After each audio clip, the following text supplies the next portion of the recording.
여러분, 만약 결혼기념일에 남편이 웬 젊은 여자와 함께 나타나 이혼 서류를 내민다면 어떨 것 같으신가요? 심지어 그 여자는 쌍둥이를 임신했고 시어머니는 SNS에 새아가 환영이라며 좋아요를 누릅니다. 이 모든 게 이혼 도장을 찍은 지 단 1분 만에 벌어진 일이라면요. 오늘 이야기는 바로 그 1분 뒤 전화 한 통으로 재벌 시댁을 통째로 파산시켜버린 한 여자의 통쾌한 복수극입니다. 이야기꾼, 지금 시작합니다. 제 이름은 강미월. 마침 마지막 요리인 궁중 갈비찜을 식탁에 올리던 참이었습니다. 오늘이 바로 저와 남편 황태준의 결혼 3주년 기념일이었거든요. 식탁 위에는 온통 그가 좋아하는 음식들 뿐이었죠. 꼬박 오후 내내 준비한 음식이었습니다. 벽시계가 저녁 7시를 가리키고 있었어요. 이제 슬슬 집에 도착할 시간이었죠. 초인종이 울렸습니다. 저는 손을 닦으며 작은 발걸음으로 현관으로 향했습니다. 속으로는 또 열쇠를 잃어버렸나 보네 하고 생각했죠. 문을 여는 순간 저는 얼어붙고 말았습니다. 문 앞에는 황태준 혼자 서 있는 게 아니었습니다. 그의 곁에 바싹 붙어 있는 이뮤라가 함께였죠. 이뮤라는 배가 살짝 불러 있었고 한 손으로는 황태준의 팔짱을 꼭 낀 채 다른 한 손은 보란 듯이 자신의 배 위에 올려놓고 있었습니다. 황태준은 저를 쳐다보지도 않고 이뮤라를 데리고 안으로 들어왔습니다. 신발도 갈아 신지 않은 채로요. 그는 아무런 표정 없이 서류 봉투 하나를 거실 테이블 위로 툭 던졌습니다. 황태준이 말했어요. 미워라, 그만하고 이리 와서 앉아. 할 얘기가 있어. 심장이 쿵 내려앉는 기분이었습니다. 소파에 마치 주인처럼 나란히 앉아있는 두 사람을 보았죠. 이뮤라의 입가에는 옅은 미소가 걸려 있었는데 그 미소가 눈에 가시처럼 밝혔습니다. 저는 그 자리에 못 박힌 듯 서 있었습니다. 제가 물었죠. 무슨 일인데? 오늘 우리 기념일이잖아. 이 여자 여긴 왜 데려온 거야? 황태준은 서류 봉투를 가리켰습니다. 무슨 뜻이긴. 우리 관계가 끝났다는 뜻이지. 이거 이혼 합의서야. 사인해. 유라가 내 아이를 가졌어. 우리 세 식구. 더 이상 힘들게 하고 싶지 않다. 온몸의 피가 머리로 솟구치는 기분이었습니다. 귓가에서는 윙윙거리는 소리가 맴돌았죠. 저는 황태준을 바라봤습니다. 3년간 제 곁에서 잠들었던 이 남자가 이 순간 너무나 낯설고 끔찍하게 느껴졌습니다. 그때 이뮤라가 입을 열었습니다. 목소리가 아주 교태로웠죠. 미월 언니, 미안해요. 하지만 저랑 태준 씨는 진심으로 사랑하는 사이예요. 제 뱃속의 아기, 쌍둥이래요. 의사 선생님이 그러셨으니 확실해요. 그러니 저희를 허락해 주세요. 저는 황태준을 뚫어져라 쳐다봤습니다. 제가 물었죠. 3년 결혼 생활의 끝이 고작 이혼 서류 한 장이야? 그것도 우리 기념일에? 황태준은 미간을 찌푸렸습니다. 아주 귀찮다는 표정이었죠. 황태준이 말했어요. 쓸데없는 소리 그만해. 합의서 내용 봐. 지금 사는 이 아파트 넣어줄게. 위자료로 1억 원 더 얹어줄 테니 그걸로 남은 인생 편하게 살아. 깔끔하게 사인하고 서로 시간 낭비하지 말자. 저는 그 이혼 합의서를 집어들었습니다. 종이의 차가운 감촉에 손가락이 떨렸죠. 마지막 장을 펼쳐 조항들은 읽어보지도 않고 바로 펜을 들었습니다. 제가 말했죠. 좋아, 사인할게. 황태준과 이뮤라는 순간 멍한 표정이었습니다. 제가 이렇게 순순히 나올 줄은 몰랐던 모양이었죠. 황태준은 저도 모르게 펜을 뺏으려는 듯한 자세를 취했습니다. 저는 망설임 없이 서명란에 강미월 세 글자를 써내려갔습니다. 그리고 펜을 던지고 합의서를 그의 앞에 다시 던져주었죠. 제가 말했어요. 아파트도 돈도 다 필요 없어.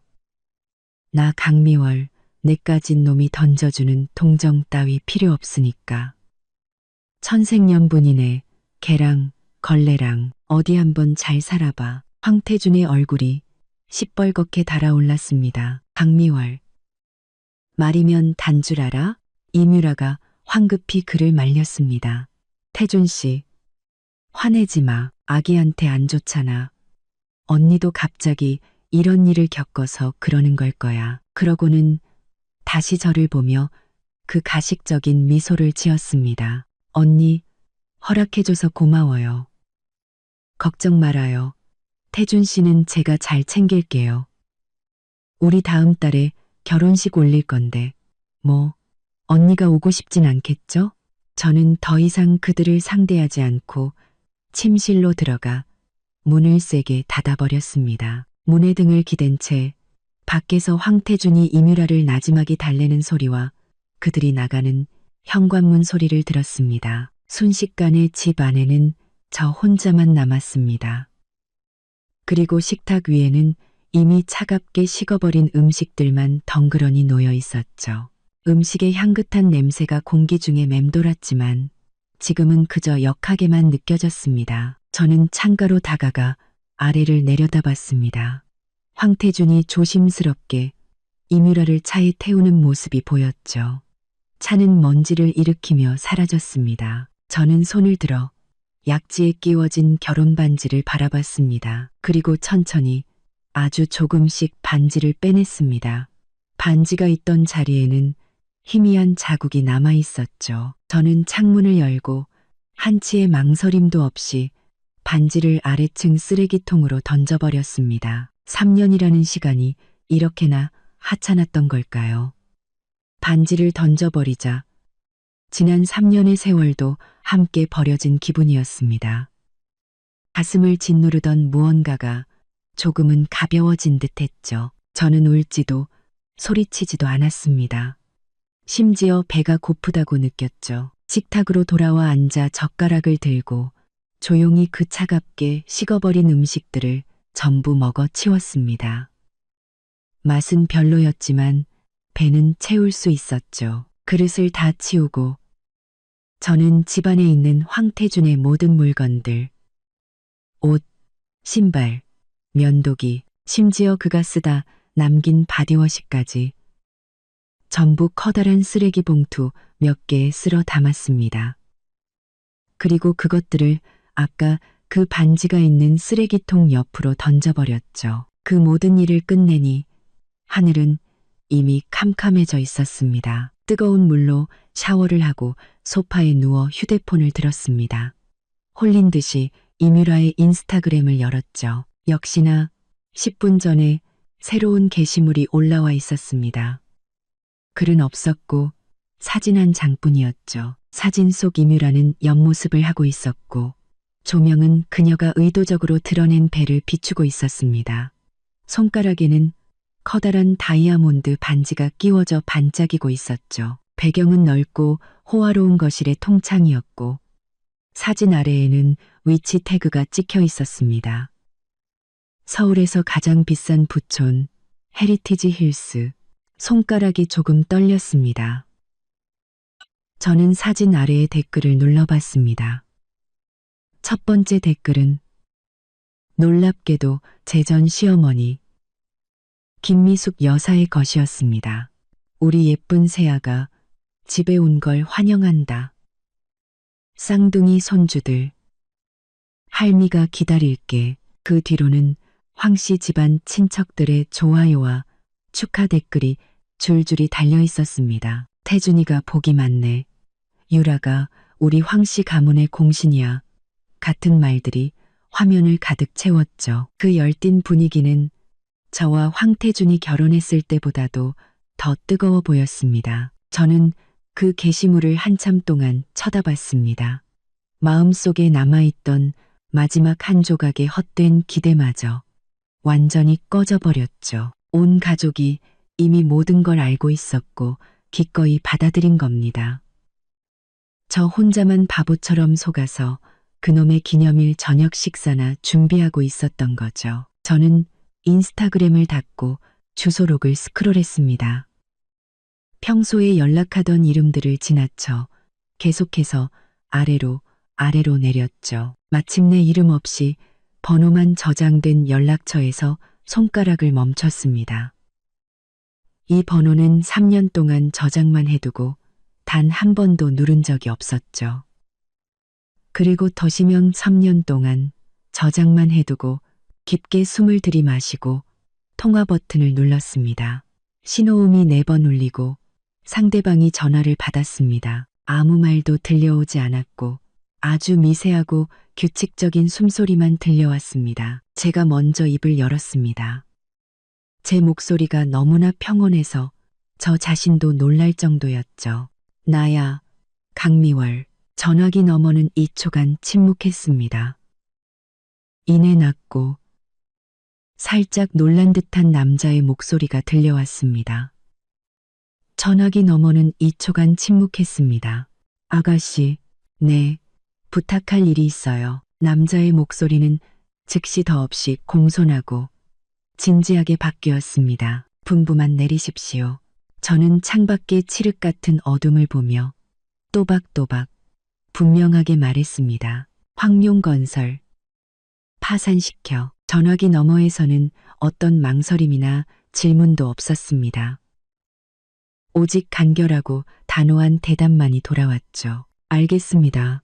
아가씨, 24시간이면 충분합니다. 좋아요. 통화는 끝났습니다.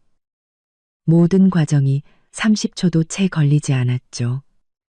저는 커튼을 치고 침대에 다시 누웠습니다. 그리고 이번에는 금방 잠이 들었습니다. 꿈도 꾸지 않는 깊은 잠을 잤습니다. 커튼 틈새로 들어온 햇살이 눈을 찔렀습니다. 저는 눈을 가늘게 뜨고 손을 뻗어 휴대폰을 집었습니다. 화면에는 오전 9시가 조금 넘은 시간이 표시되어 있었죠. 부재중 전화도, 황태준의 가식적인 안부 문자도, 그의 가족들로부터 온 어떤 연락도 없었습니다. 아주 좋았죠. 세상이 조용해서 습관처럼 인스타그램을 열었습니다.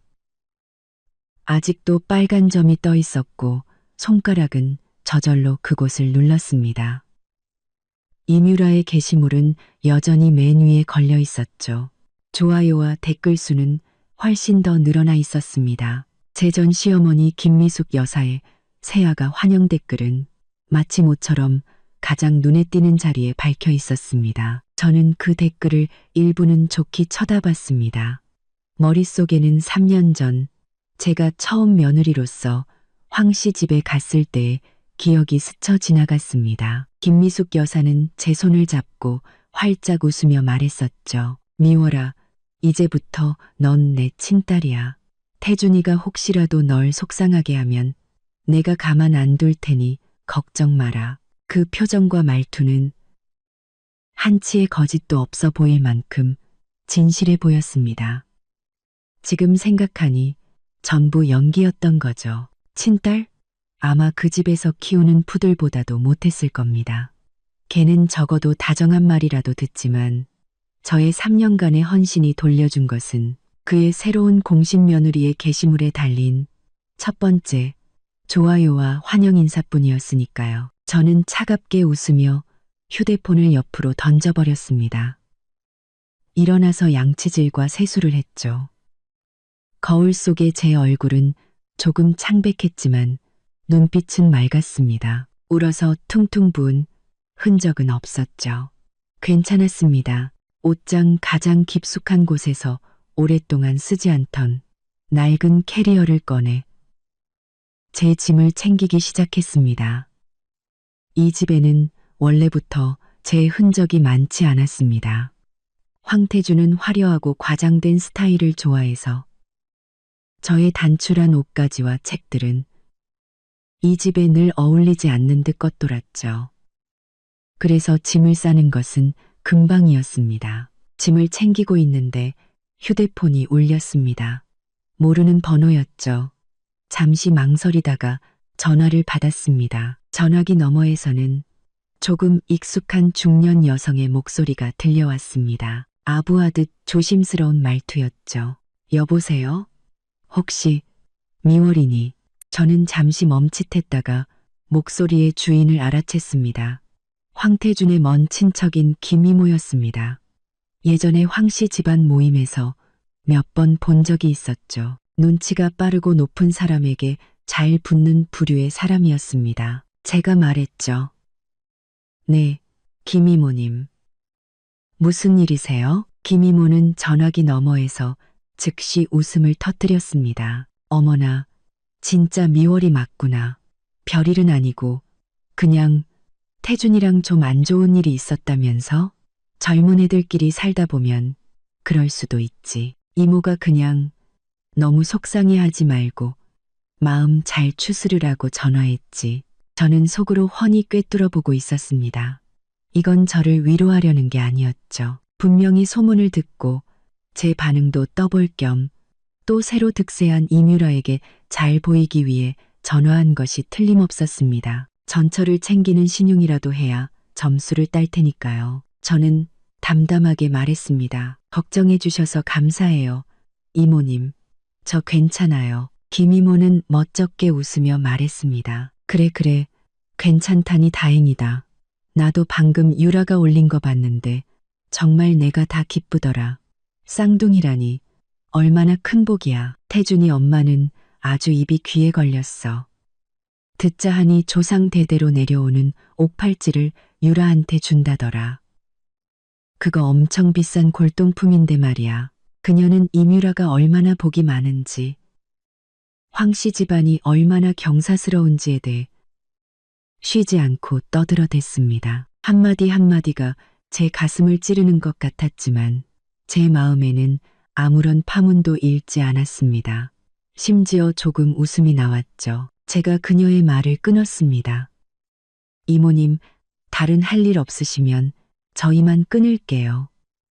지금 좀 바빠서요. 김이모는 그제야 아쉬운 듯 말을 멈췄습니다. 아, 그래.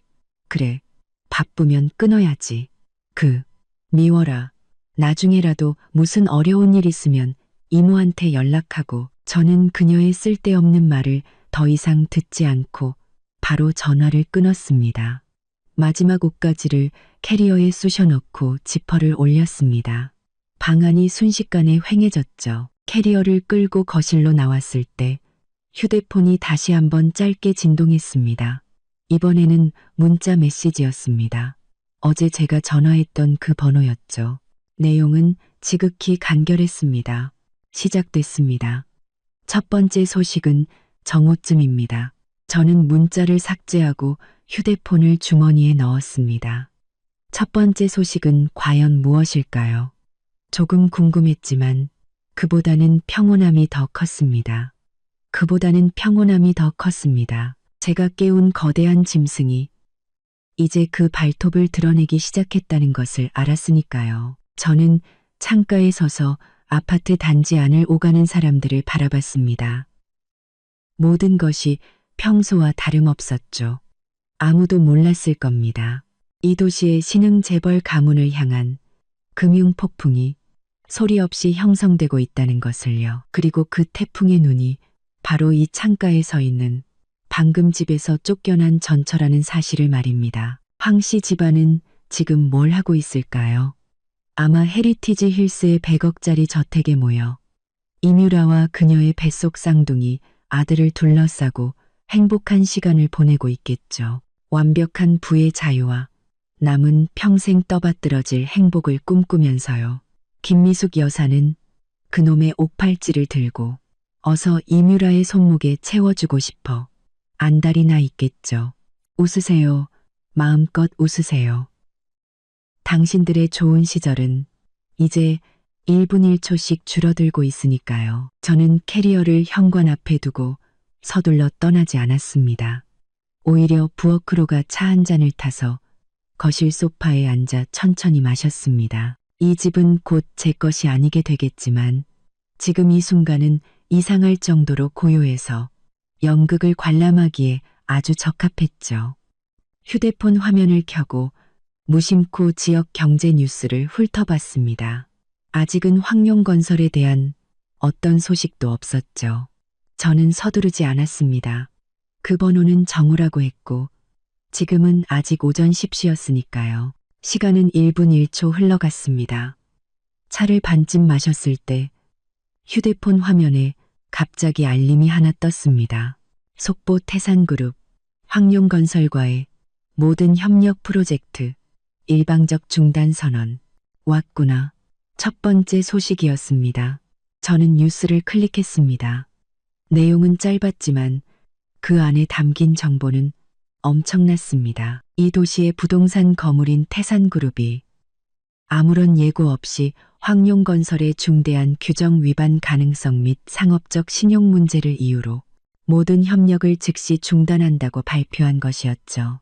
여기에는 황금 부지에 위치해 황씨 집안이 막대한 자금과 심혈을 기울인 센츄리 뉴시티 프로젝트도 포함되어 있었습니다. 뉴스에는 태산그룹이 이미 황룡건설의 계약 위반 책임을 묻기 위한 법적 절차에 착수했다는 내용도 덧붙여져 있었습니다. 저는 황태준이 지금 어떤 표정을 짓고 있을지 눈에 선했습니다. 태산그룹은 황룡건설의 가장 큰 돈줄이었고 센츄리 뉴시티 프로젝트는 황룡건설이 올해 상장할 수 있느냐를 결정하는 핵심 사업이었죠. 이 협력이 끊겼으니 황룡건설은 망하지 않더라도 껍데기만 남게 될 겁니다.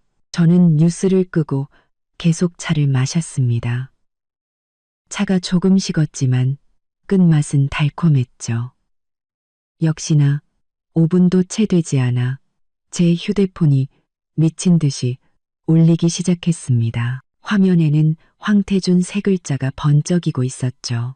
저는 한참 동안 벨이 울리게 내버려 두다가 천천히 전화를 받았습니다. 아무 말도 하지 않았죠. 전화기 너머에서는 즉시 황태준에 격앙되고 거의 비명에 가까운 목소리가 터져나왔습니다. 강미월, 네가 꾸민 짓이지. 저는 평온한 목소리로 말했습니다. 황태준 씨, 무슨 말씀이신지 모르겠네요. 황태준이 소리쳤습니다. 모르는 척하지 마. 태산그룹이 왜 갑자기 계약을 파기하냐고. 네가 뒤에서 수작 부린 거지? 너 태산그룹 사람들 알잖아. 그 사람들한테 무슨 말을 한 거야. 제가 말했죠. 황태준 씨, 너무 급해서 정신이 없나 보네요. 방금 당신한테 1억 받고 쫓겨난 전처가 무슨 수로 태산그룹의 결정을 좌지우지하겠어요? 나를 너무 과대평가하는 거 아니에요? 황태준은 말문이 막힌 듯 거친 숨만 내쉬었습니다. 전화기 너머 배경에서는 그의 아버지 황성철 회장의 초조한 고함 소리와 무언가 깨지는 소리가 희미하게 들려왔습니다. 아주 난장판이었죠. 황태준은 목소리를 낮췄습니다. 그 목소리에는 쉽사리 감지하기 힘든 공포가 섞여 있었죠. 강미월, 잘 들어. 잔머리 좀 굴렸다고 우쭐대지 마. 태산 프로젝트 없어도 우리 황룡건설은 끄떡없어. 괜히 더위에서 까불지 말라고. 저는 가볍게 웃으며 말했습니다. 제가 우쭐댈 게 뭐가 있겠어요. 그냥 황태준 씨한테 충고 하나 해주는 거예요. 사업은 신용이 가장 중요하잖아요. 중대한 규정 위반 가능성 및 상업적 신용 문제. 이 말은 제가 한 게 아니라 태산그룹이 한 말이에요. 혹시 황룡건설에 정말로 뭔가 떳떳하지 못한 일이 있어서 그걸 들킨 건 아니고요. 황태준은 마치 꼬리를 밟힌 고양이처럼 목소리를 확 높였습니다. 헛소리 집어치워. 우리 황룡건설은 깨끗해. 분명히 네가 헛소문을 퍼뜨린 거야. 강미월, 너 가만 안 둬. 이 일 절대 그냥 안 끝나. 그는 말을 마치고 전화를 세게 끊어버렸습니다. 저는 휴대폰을 내려놓았습니다. 마음은 호수처럼 고요했죠. 벌써부터 이렇게 흥분하다니. 이건 이제 막 시작된 전체 요리일 뿐인데 말입니다. 저는 자리에서 일어나 창가로 걸어갔습니다. 아래층에 익숙한 검은색 세단 한 대가 소리 없이 건물 입구에 멈춰 섰습니다. 저를 데리러 온 사람이 도착한 것이었죠. 황 씨 집안의 혼란은 이제 막 시작됐을 뿐입니다. 그 검은색 세단은 저를 시내 중심가의 한 펜트하우스로 데려갔습니다.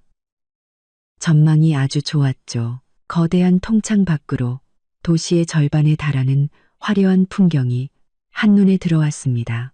저 멀리 헤리티지 힐스의 윤곽도 희미하게 보였죠. 저를 데려온 남자는 제 캐리어를 내려놓고 공손하게 카드키와 새 휴대폰 하나를 건넸습니다. 아가씨, 임시 거처입니다. 필요하신 것이 있으면 언제든 말씀하십시오. 이 휴대폰은 깨끗합니다. 번호는 저희 내부 인원만 알고 있습니다. 저는 고개를 끄덕였습니다. 됐어요. 고마워요. 남자는 허리를 숙여 인사하고 나갔습니다. 아파트에는 저 혼자만 남았고 제 심장 소리가 들릴 만큼 고요했습니다. 저는 창밖 풍경을 감상하지도 방 안에 세련된 인테리어에 신경 쓰지도 않았습니다. 그저 소파에 앉아 새 휴대폰을 켰죠. 이전 휴대폰의 유심칩은 이미 부러뜨려 쓰레기통에 버렸습니다. 지금부터 강미월은 새로운 신분으로 살아가야 했죠. 새 휴대폰에는 연락처가 단 하나 저장되어 있었습니다. 바로 그 번호였죠. 저는 그 번호로 전화를 걸었습니다. 신호음이 한번 울리기도 전에 연결됐죠. 제가 물었습니다. 상황은 어떻죠? 전화기 너머의 목소리는 여전히 침착했습니다. 예상보다 반응이 격렬합니다. 태산그룹의 공식 발표가 기폭제가 되었습니다. 현재 주요 협력업체 3곳에서 황룡건설에 대금 조기 결제를 요구하는 연락을 취했고 은행 2곳의 리스크 관리팀은 황룡건설의 대출에 대한 긴급 평가 절차에 착수했습니다. 또한 저희가 심어둔 소액 주주들이 시장에서 황룡건설 주식을 소량 매도하며 공포 분위기를 조성하고 있습니다. 제가 말했죠. 좋아요. 계속 압박하세요. 자금줄을 끊는 데 집중하고요. 알겠습니다. 저녁 무렵에는 은행의 첫 번째 공식 질의서가 황룡건설에 도착할 것으로 예상됩니다. 통화를 마치고 저는 창가에 서서 이 도시를 내려다봤습니다. 황룡건설의 작은 사옥 건물은 이 각도에서는 거의 보이지 않을 만큼 작았습니다. 하지만 저는 알았죠. 그 안은 지금 분명히 아수라장이 되어 있을 겁니다. 역시나 1시간도 채 되지 않아 새 휴대폰 화면이 켜졌습니다. 그 번호로부터 온 짧은 메시지였죠.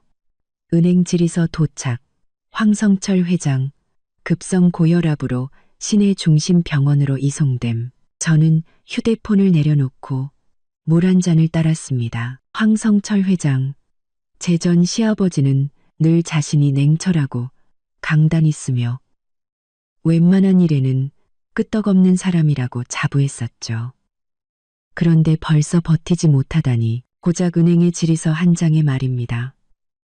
아직 본격적인 대출 회수는 시작도 안 했는데 말이죠. 본격적인 대출 회수는 시작도 안 했는데 문득 한 사람이 떠올랐습니다. 저는 새 휴대폰에 SNS 앱을 다운받고 새 계정을 만들었습니다. 그리고 제가 기억하는 번호 하나를 검색해 친구 신청을 보냈죠.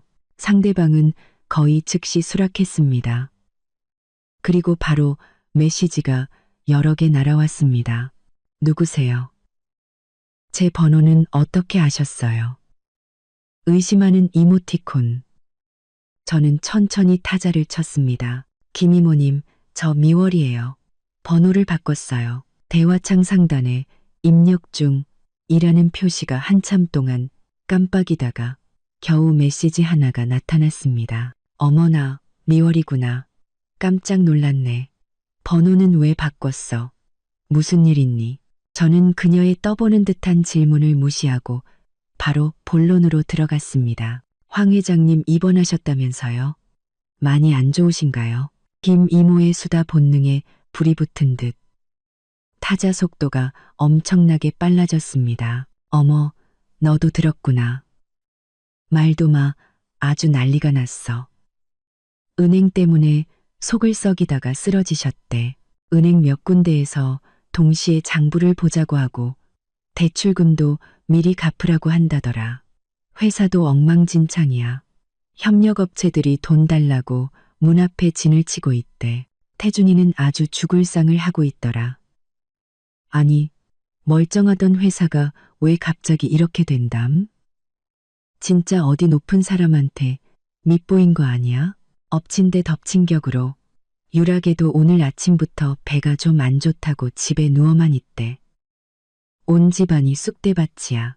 저는 화면을 보며 김이모가 지금 한편으로는 저에게 소식을 전하면서 다른 한편으로는 다른 단체 대화방에도 이 소식을 퍼뜨리고 있을 모습을 상상했습니다. 이런 박쥐 같은 사람은 공포를 퍼뜨리는 데 있어서는 그 어떤 것보다 효과적이죠. 저는 회장님 괜찮으시길 바랄게요. 이모님 바쁘실 텐데 이만 줄일게요. 라고 답장을 보냈습니다. 김이모는 황급히 답했습니다. 그래 그래, 미월이 너는 마음씨가 참 착해.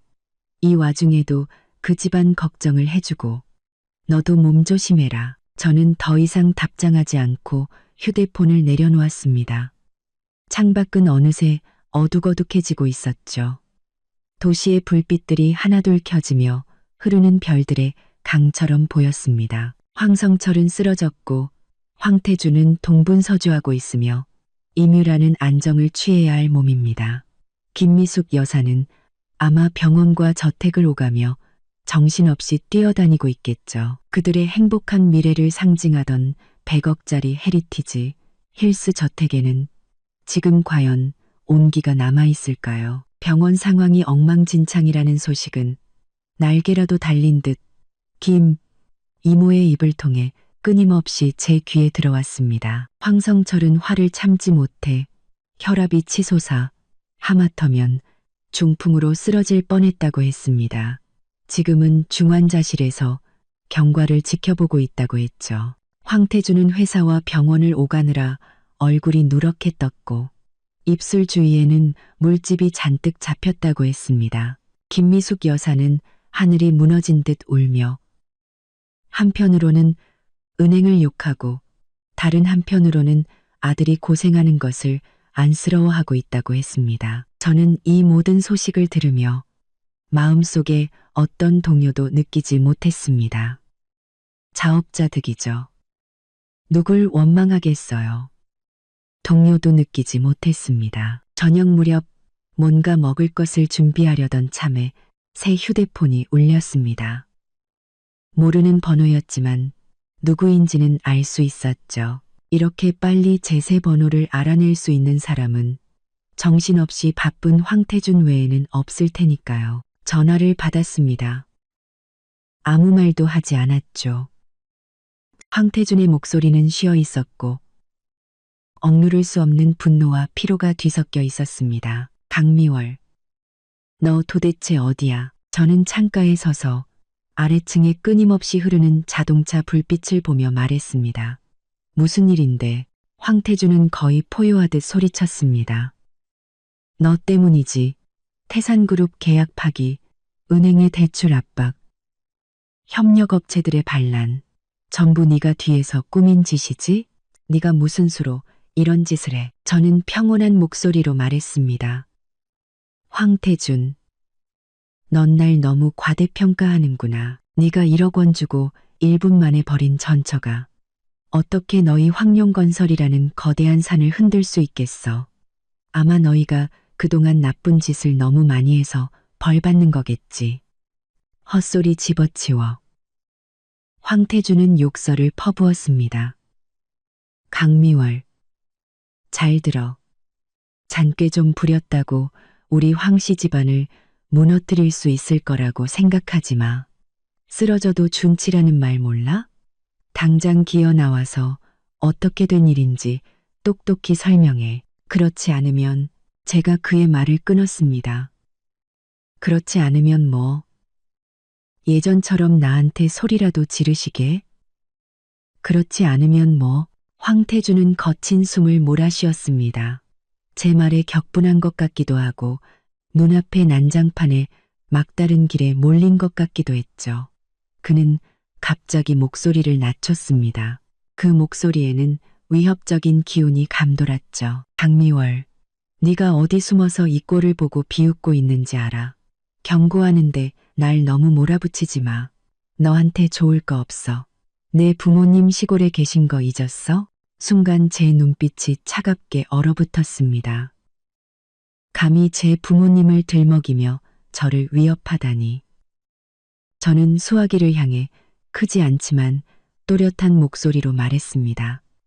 황태준, 너도 잘 들어. 내 부모님 머리카락 한 올이라도 건드렸다간 네가 잃는 게 회사와 돈뿐만이 아닐 거라고 장담하지. 너 그리고 너희 황씨 집안 모두 이 세상에 태어난 걸 후회하게 만들어주겠어. 못 믿겠으면 한번 해보시든가. 전화기 너머는 몇 초간 침묵했습니다. 황태주는 저의 이토록 차갑고 단호한 태도에 기가 질린 듯 했습니다. 그는 제가 여전히 순종적이고 마음대로 휘두를 수 있는 강미월이라고 생각했겠죠. 허세만 가득한 그는 겨우 한마디를 쥐어짰습니다. 너 날 협박하는 거야? 저는 더 이상 그와 말을 섞고 싶지 않았습니다. 볼 일 없으면 끊는다. 그리고 다시는 이 번호로 전화하지 마. 그렇지 않으면 뒷감당은 알아서 하고. 말을 마치고 바로 전화를 끊고 그 번호를 차단했습니다. 칸날 회사 차원의 타격만으로는 그를 완전히 정신 차리게 하기에는 부족했던 모양입니다. 저를 위협할 힘이 아직 남아 있었으니까요. 좋습니다. 아직 불길이 충분히 거세지지 않았다는 뜻이니까요. 저는 특수 휴대폰을 들어 지시를 내렸습니다. 속도를 더 높여. 내일 개장하면 황룡건설 주가가 공모가 밑으로 떨어지는 걸 보고 싶어. 상대방은 신속하게 답했습니다. 알겠습니다. 이미 준비해 두었습니다. 내일 아침 몇몇 경제 매체에서 황룡건설의 재무위기와 파산 위험을 분석하는 심층 보도를 동시에 내보낼 겁니다. 저는 휴대폰을 내려놓았습니다. 창밖은 밤이 깊어지고 있었죠. 황태주는 지금 어디선가 발을 동동 구르거나 이곳저곳에 전화를 돌리며 자금을 구걸하고 있겠죠. 그는 아마 머리가 터져라 고민해도 이 파멸적인 폭풍의 근원지가 바로 어제 자신이 쓰레기처럼 버린 여자라는 사실은 상상도 못할 겁니다. 그는 걸림돌 하나를 걷어찼다고 생각했겠지만 그 돌멩이 아래에는 자신들의 가문 전체를 삼켜버릴 화산이 연결되어 있었다는 사실을 몰랐던 거죠. 저는 문득 내일이 기대되기 시작했습니다. 스테이크 맛이 훌륭했습니다. 미디엄 레어로 딱 좋게 구워졌죠. 저는 우아하게 식사를 하며 태블릿 PC로 여러 경제 채널을 번갈아 봤습니다. 거의 모든 채널에서 황룡건설의 주가 폭락을 다루고 있었죠. 분석가들은 심각한 목소리로 하나같이 비관적인 단어들을 사용했습니다. 파산, 청산 같은 단어들이 계속해서 튀어나왔죠. 점심을 거의 다 먹었을 때 특수 휴대폰이 울렸습니다. 제가 전화를 받자 상대방이 간결하게 말했습니다. 아가씨, 담보대출 신청이 거절되었습니다. 은행 세 곳의 리스크 관리팀이 평가한 결과 헤리티지 힐스저택의 가치가 부풀려져 있고 소유권 분쟁의 위험이 있다고 판단하여 담보대출 제공을 거부했습니다. 저는 나이프와 포크를 내려놓고 냅킨으로 입가를 닦았습니다. 소유권 분쟁? 저희가 그 저택 구매 자금의 출처가 의심스럽다는 점을 살짝 흘렸습니다. 은행 측은 매우 신중하게 접근하고 있습니다. 이제야 알겠습니다. 황씨 집안이 그 100억짜리 저택을 산 돈은 아마 그리 깨끗한 돈이 아니었을 겁니다. 이전에는 아무도 조사하지 않았으니 문제가 없었지만 이제 성벽이 무너지려 하니 작은 바람만 불어도 은행들이 뒷걸음질 치기에 충분했던 거죠. 황태준의 반응은 현장 보고에 따르면 그는 은행 전화를 받고 응접실에서 휴대폰을 집어 던졌다고 합니다. 지금은 다른 신탁회사나 사채업자를 찾아다니며 마지막 발악을 시도하고 있는 것으로 보입니다. 저는 불안과 분노로 일그러졌을 황태준의 얼굴을 상상할 수 있었습니다. 그가 부의 상징으로 여겼던 그 저택이 지금은 낙타를 쓰러뜨리는 또 하나의 집단이 되어버린 셈이죠. 심지어 담보로 돈을 빌릴 수도 없게 됐으니 말입니다. 계속 주시하세요. 그가 자금을 조달하려는 모든 경로에 미리 손을 써두고요. 알겠습니다. 통화를 마치고 저는 식기를 정리하고 차 한 잔을 타서 다시 통창 앞에 앉았습니다. 오후의 햇살은 눈부셨고 도시를 환하게 비추고 있었지만 어떤 이들의 마음속 그늘까지는 비추지 못했습니다. 얼마 지나지 않아 김이모에게서 다시 문자가 왔습니다. 이번에는 더 강한 공포가 묻어 있었죠. 망했다. 망했어. 미워라. 듣자 하니 태준이가 헤리티지 힐스 집을 은행에 담보로 잡고 돈을 빌리려 했는데 거절당했대. 집값이 그만큼 안 나간다고 했다더라. 이게 말이 돼? 100억 주고 산 집인데 이제 어떡하니? 돈을 못 빌리면 회사는 분명히 망할 텐데. 아버지는 아직 병원에 누워 계시고 이 사실을 아시면 큰일 날 텐데. 저는 그녀의 끝없는 수다를 무시했습니다. 대신 다른 메시지가 제 눈길을 끌었죠. 특수번호로 온 것이었습니다. 내용은 조금 의외였습니다. 아가씨, 이뮤라가 해외 암호화 메신저를 통해 K라는 인물과 접촉한 것을 포착했습니다. 내용은 짧으며 자금 해외 이체 경로를 문의하는 것으로 추정됩니다. 이뮤라가 이 중차대한 시점에 얌전히 안정을 취하지 않고 몰래 해외 인물과 접촉해서 자금을 빼돌리려 한다? 가나에 이 절친은 황태준을 완전히 신뢰하지는 않았던 모양입니다. 아니면 거대한 배가 가라앉고 있다는 것을 느끼고 자신만의 탈출로를 찾고 있었던 거겠죠. 저는 답장했습니다. 그 K라는 인물을 조사하고 이뮤라의 모든 계좌와 움직임을 추적하세요. 재미있군요. 황씨 집안 내부도 철옹성 같지는 않았습니다. 황태준은 밖에서 회사를 살리기 위해 동분서주하고 있는데 그의 행복한 쌍둥이 예비 엄마인 세연이는 등 뒤에서 돈을 챙겨 도망갈 준비를 하고 있었던 겁니다. 이 연극 정말 갈수록 흥미진진해지는군요. 저는 차를 한 모금 마시고 다시 먼 곳을 바라봤습니다. 저 호화로운 저택단지, 그들의 행복한 미래를 상징하던 100억짜리 저택은 지금 햇빛 아래 반짝이고 있었지만 마치 화려한 무덤처럼 그 안에 있는 모든 사람의 희망을 서서히 삼키고 있었습니다.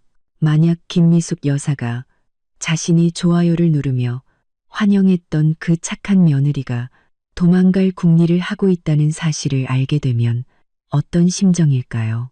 그리고 그녀의 보물 같은 아들은 과연 오늘 하루를 버텨낼 수 있을까요? 저는 찻잔을 내려놓고 차가운 유리잔 위를 손가락으로 가볍게 두드렸습니다. 황혼이 다가오고 있었죠. 밤이 오기 전 보통 가장 혼란스러운 법입니다. 보통 가장 혼란스러운 법입니다. 저는 지켜볼 겁니다. 황씨 집안이라는 이 낡은 배가 과연 몇 번의 파도를 더 견뎌낼 수 있을지를요. 다음 날 저는 아주 일찍 일어났습니다. 아니, 거의 뜬 눈으로 밤을 새웠다고 하는 편이 맞겠네요. 불안해서가 아니었습니다. 오히려 냉정함에 가까운 기대감 때문이었죠. 저는 통창 앞에 앉아 도시가 잠에서 깨어나는 모습을 지켜봤습니다. 지평선이 서서히 아침 햇살에 물들어가고 있었죠. 아침 7시 정각, 특수 휴대폰이 짧게 진동했습니다. 화면이 켜지고 단 두 글자가 나타났습니다. 시작. 저는 새 휴대폰의 경제 뉴스 앱을 열었습니다. 역시나 헤드라인 기사들이 연달아 터져 나왔습니다. 하나같이 충격적인 내용이었죠. 심층 분석 황룡건설, 신기루 아래 감춰진 재무적 블랙홀, 단독 황룡건설, 다수 프로젝트 불법 운영 혐의, 금융당국 조사 착수 가능성, 현금 흐름, 경고, 황룡건설. 이번 위기 넘기기 어려울 듯. 이 기사들은 마치 약속이라도 한 듯 같은 시간에 쏟아져 나왔습니다. 내용은 날카롭게 핵심을 찔렀죠. 심지어 흐릿한 사진 몇 장도 첨부되어 있었는데 황룡건설의 공사 현장이 멈춰서고 협력업체들이 회사 정문을 막고 있는 장면이라고 했습니다. 주식시장은 9시 30분에 개장했습니다. 저는 주식 앱을 켜고 황룡건설의 종목 코드를 찾았습니다. 개장과 동시에 주가는 전날 종가보다 10% 폭락한 채 시작했습니다. 마치 누군가에게 머리를 세게 얻어맞은 것 같았죠. 이어서 주가는 실 끊어진 연처럼 수직으로 곤두박질 쳤습니다. 화면에 표시된 하락을 의미하는 파란색 숫자는 계속해서 커져만 갔습니다. 매도 물량이 쏟아져 나왔고 매수하려는 자금은 거의 보이지 않았습니다. 공포 심리는 완전히 불타올랐죠. 제 휴대폰이 쉴 새 없이 울리기 시작했습니다. 모두 김이모가 다른 번호로 걸어온 전화였지만 저는 하나도 받지 않았습니다. 그녀는 지치지도 않고 문자를 보내왔습니다. 미워라, 뉴스 봤니? 황룡건설 주식 완전 망했어. 세상에 개장한 지 30분 만에 30% 가까이 떨어졌어. 듣자 하니 증권거래소에서도 무슨 일이냐고 전화했대. 태준이는 전화도 안 받고 걔 엄마는 병원에서 한 번 졸도했다더라. 도대체 어떻게 된 일이니? 진짜 파산하는 거야? 저는 답장하지 않고 조용히 주가 그래프만 바라봤습니다. 그 가파른 하락 곡선은 제 눈에는 그 어떤 풍경보다도 아름다웠습니다. 점심 무렵 주가는 이미 공모가 아래로 떨어졌고 계속해서 바닥을 향해 가고 있었습니다. 황룡건설의 시가총액은 이 짧은 오전 동안 절반 가까이 증발해 버렸습니다. 이는 황씨 집안 친척들이 쥐고 있던 주식이 순식간에 뜨거운 감자가 되어 엄청난 손실을 입었다는 것을 의미했죠. 그때 특수 휴대폰이 다시 울렸습니다. 제가 전화를 받자 상대방이 보고했습니다. 아가씨, 1단계 목표 달성했습니다. 주가는 공모가를 돌파했고 시장의 공포는 극에 달했습니다. 또한 저희가 입수한 정보에 따르면 황태준은 헤리티지, 힐스 저택을 포함한 개인 자산을 닥치는 대로 담보로 잡고 주가 방어 자금을 마련하거나 은행의 대출 상환 압박에 대응하려 하고 있습니다. 저는 담담하게 말했습니다. 담보 잡게 놔두세요. 그 저택의 실제 가치를 잘 평가하도록 신경 쓰고요. 알겠습니다. 그 저택은 가치가 부풀려져 있어 은행이 그들의 기대만큼 대출해주지 않을 겁니다. 전화를 끊고 저는 식당으로 가서 느긋하게 점심을 준비했습니다. 냉장고에는 식재료가 풍부했죠. 스테이크를 굽고 파스타를 삶고 와인도 한 잔 따랐습니다. 식사를 하면서 태블릿 PC로 지역 커뮤니티 게시판을 훑어봤습니다. 역시나 이미 내부자들이 폭로를 시작하고 있었습니다. 황씨 집안이 건드려서는 안 될 사람을 건드려서 된통당하고 있다는 이야기였죠. 또 황태준이 새로 들인 상간녀 이뮤라가 액바디라 집에 들어오자마자 가세를 기울게 했다는 말도 있었습니다. 심지어 그 쌍둥이가 정말 황태준의 아이가 맞는지 의심스럽다는 추측까지 나왔습니다. 그렇지 않고서야 이렇게 재수가 없을 수 있냐는 것이었죠. 때로는 뜬 소문이 진짜 칼보다 더 아픈 법입니다. 저는 와인을 한 모금 마셨습니다. 맛이 깊고 풍부했죠. 지금 이 순간 헤리티지 힐스 저택에 누워있을 이뮤라는 과연 자신의 수백억대 자산과 떠받들어지는 행복을 즐길 기분이 날까요? 황태준은 그녀에게 안부를 물을 여유라도 있을까요? 김미숙 여사는 병원에서 남편을 돌보고 있을까요? 아니면 지킬 수 없을지도 모르는 저택을 지키고 있을까요? 그들이 정성껏 쌓아올린 아름다운 꿈은 눈에 보이는 속도로 무너져 내리고 있었습니다. 찻잔을 채 내려놓기도 전에 그 특수 휴대폰이 다시 진동했습니다. 오늘따라 유난히 연락이 잦았죠. 아가씨, 황태준 명의의 부동산 3곳과 차량 5대가 모두 여러 기관의 담보 대출을 시도했으나 전부 거절당했습니다. 그는 지금 고금리 사채로 악명 높은 서부 지역의 한 사채 사무실로 향하고 있습니다. 사채라.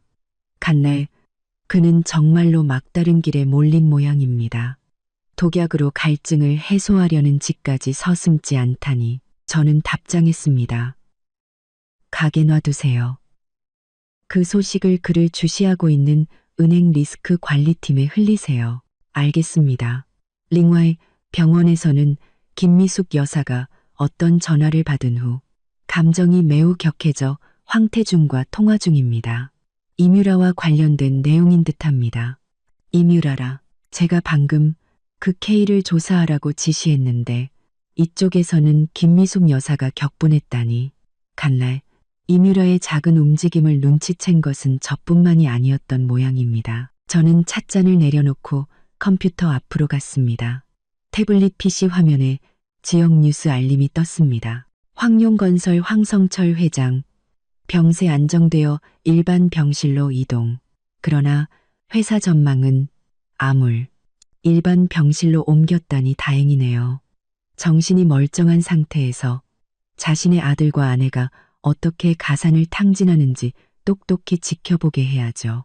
그냥 기절해 죽는 것보다 그게 더 통쾌할 테니까요. 그때 새 휴대폰으로 또 다른 모르는 번호의 전화가 걸려왔습니다. 저는 미간을 찌푸리며 전화를 받았습니다. 전화기 너머에서는 김미숙 여사의 쉰 목소리, 울음과 불신이 뒤섞인 목소리가 들려왔습니다. 강미월, 너지? 너라는 액바디가 우리 황씨 집안을 망하게 하고 있는 거지. 저는 평온한 목소리로 말했습니다.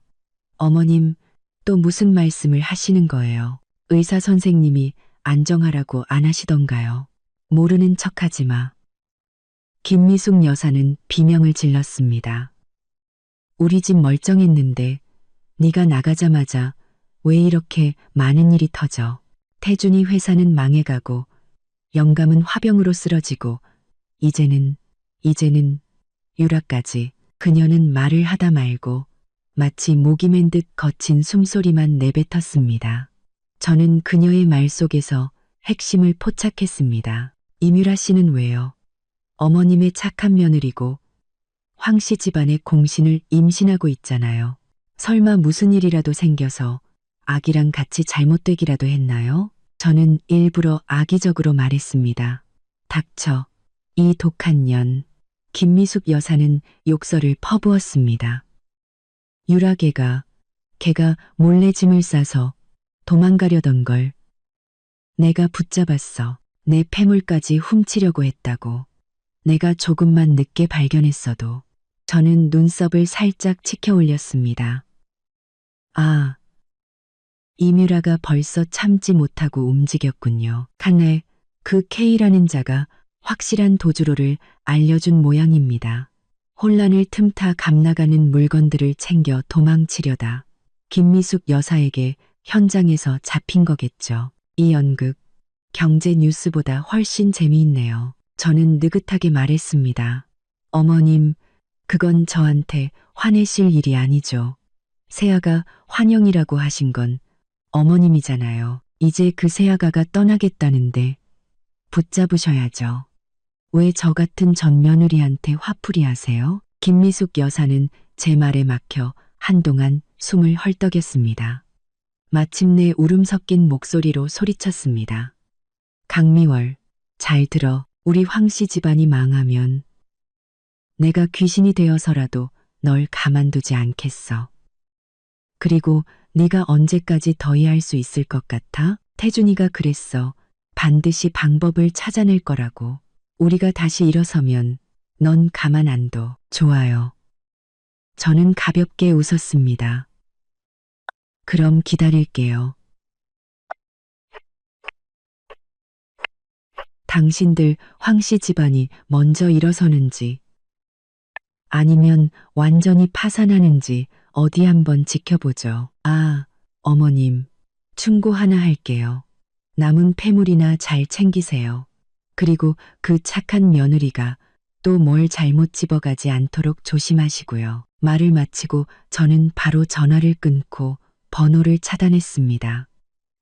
간날 황씨 집안 내부는 이미 엉망진창이 된 모양입니다. 김미숙 여사와 이뮤라, 그 환상의 고부관계는 이렇게나 빨리 파탄이 났네요. 황태주는 밖에서 사채를 빌리고 있고 이뮤라는 집에서 짐을 싸서 도망치려 하고 황성철은 병원에 누워 있으며 김미숙 여사는 이리저리 날뛰며 소리만 지르고 있습니다. 이것으로 온 가족이 붕괴하고 미쳐버리는 목표에 한 걸음 더 다가섰네요.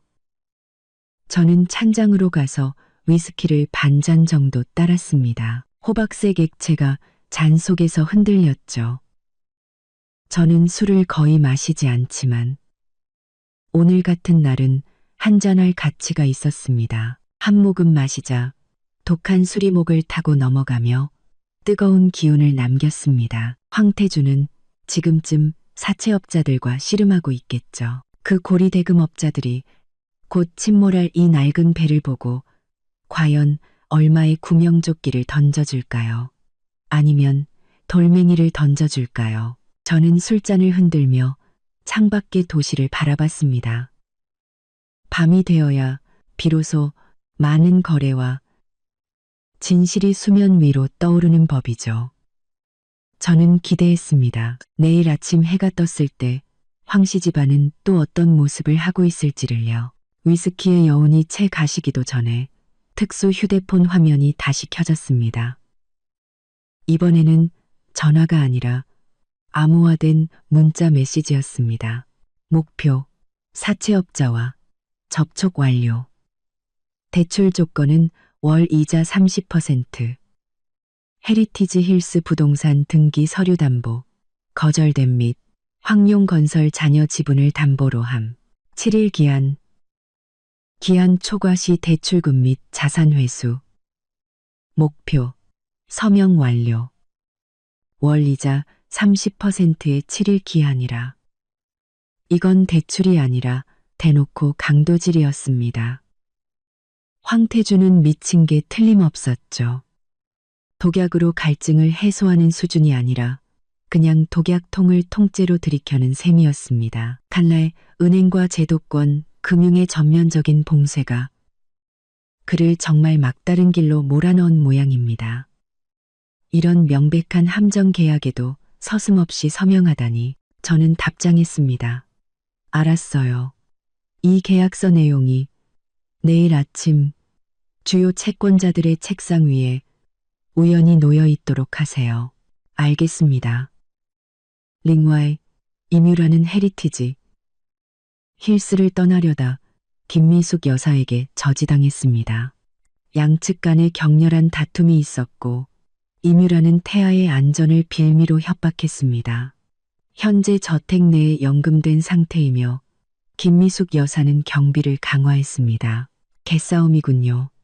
저는 그 호화로운 저택 안에서 벌어지고 있을 난장판을 상상할 수 있었습니다. 이뮤라는 도망치려 하고 김미숙 여사는 어찌 자신의 손주와 훔친 재물을 들고 그를 순순히 보내주겠어요. 이제 부와 행복의 상징이었던 그 수백억대 저택은 그들 모두의 황금 감옥이 되어버린 셈입니다. 저는 휴대폰을 내려놓고 거대한 통창 앞으로 걸어갔습니다. 밤은 이미 깊어졌고 도시의 네온 사인이 반짝이며 자동차 불빛들이 강물처럼 흘러갔습니다. 이 화려함 아래 얼마나 많은 유사한 공포와 발버둥이 숨겨져 있을까요? 갑자기 현관 인터폰에서 작은 알림음이 울렸습니다.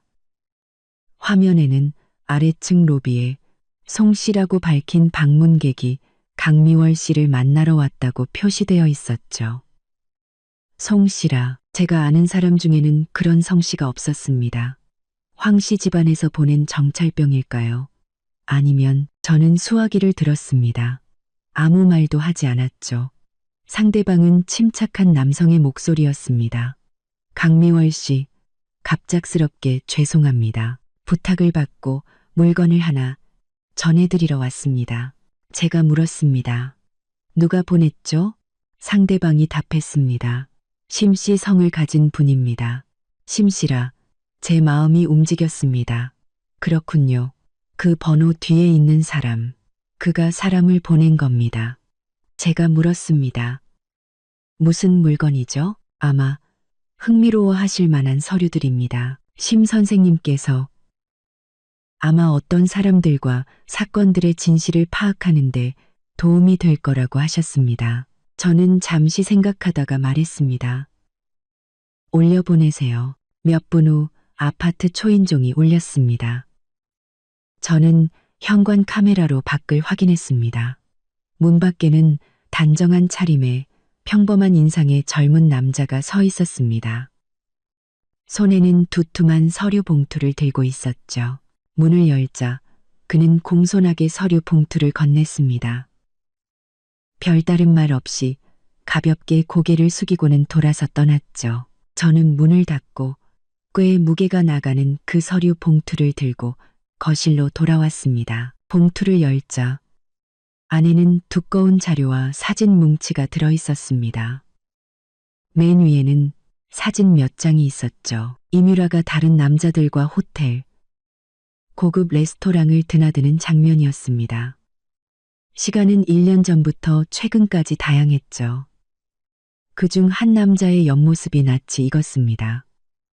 그중 시간은 1년 전부터 최근까지 다양했죠. 확대해서 자세히 보니 저는 차갑게 웃었습니다.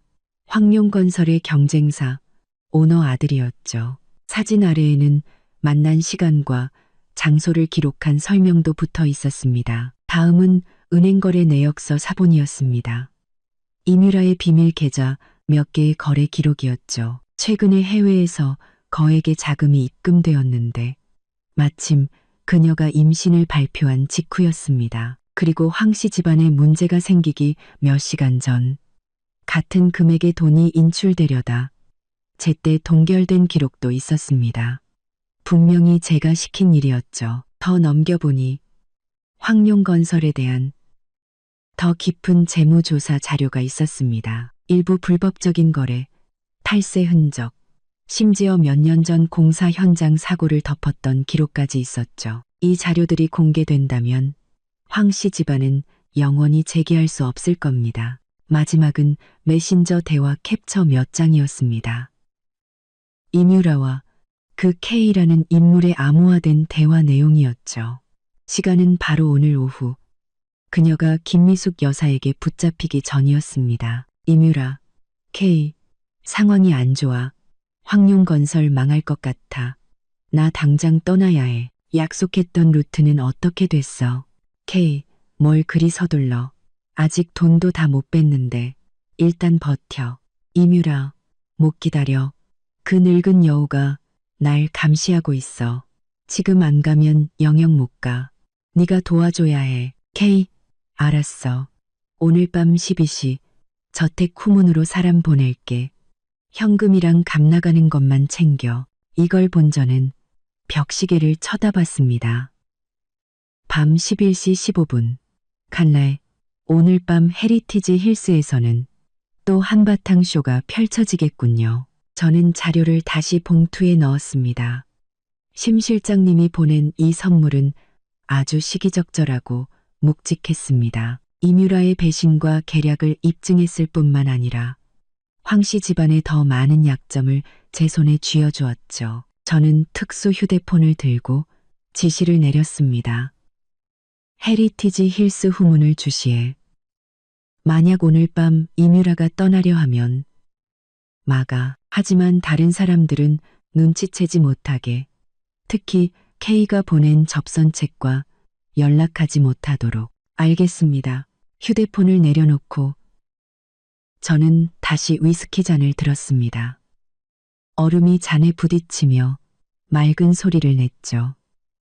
황태주는 노예 계약서나 다름없는 사체에 서명했고 이뮤라는 야반도주를 준비하고 있으며 김미숙 여사는 암탉처럼 집과 손주를 지키고 있고 황성철은 병원에서 연명하고 있습니다.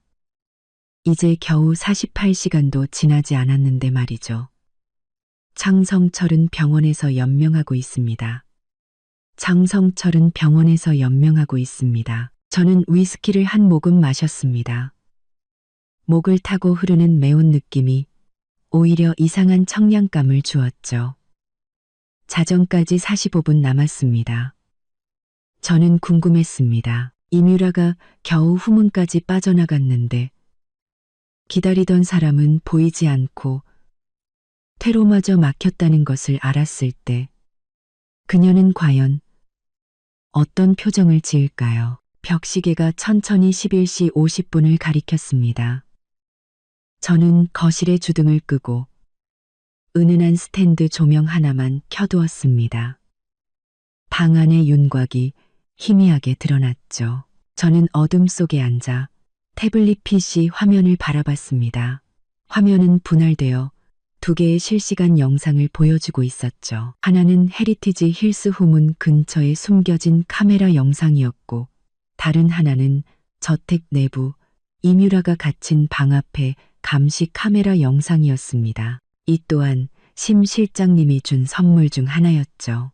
영상 속에서 이뮤라의 방문은 굳게 닫혀 있었고 문 밖에는 김미숙 여사가 배치한 건장한 경호원 2명이 문지기처럼 서 있었습니다. 저택 내부는 이상할 정도로 조용했습니다.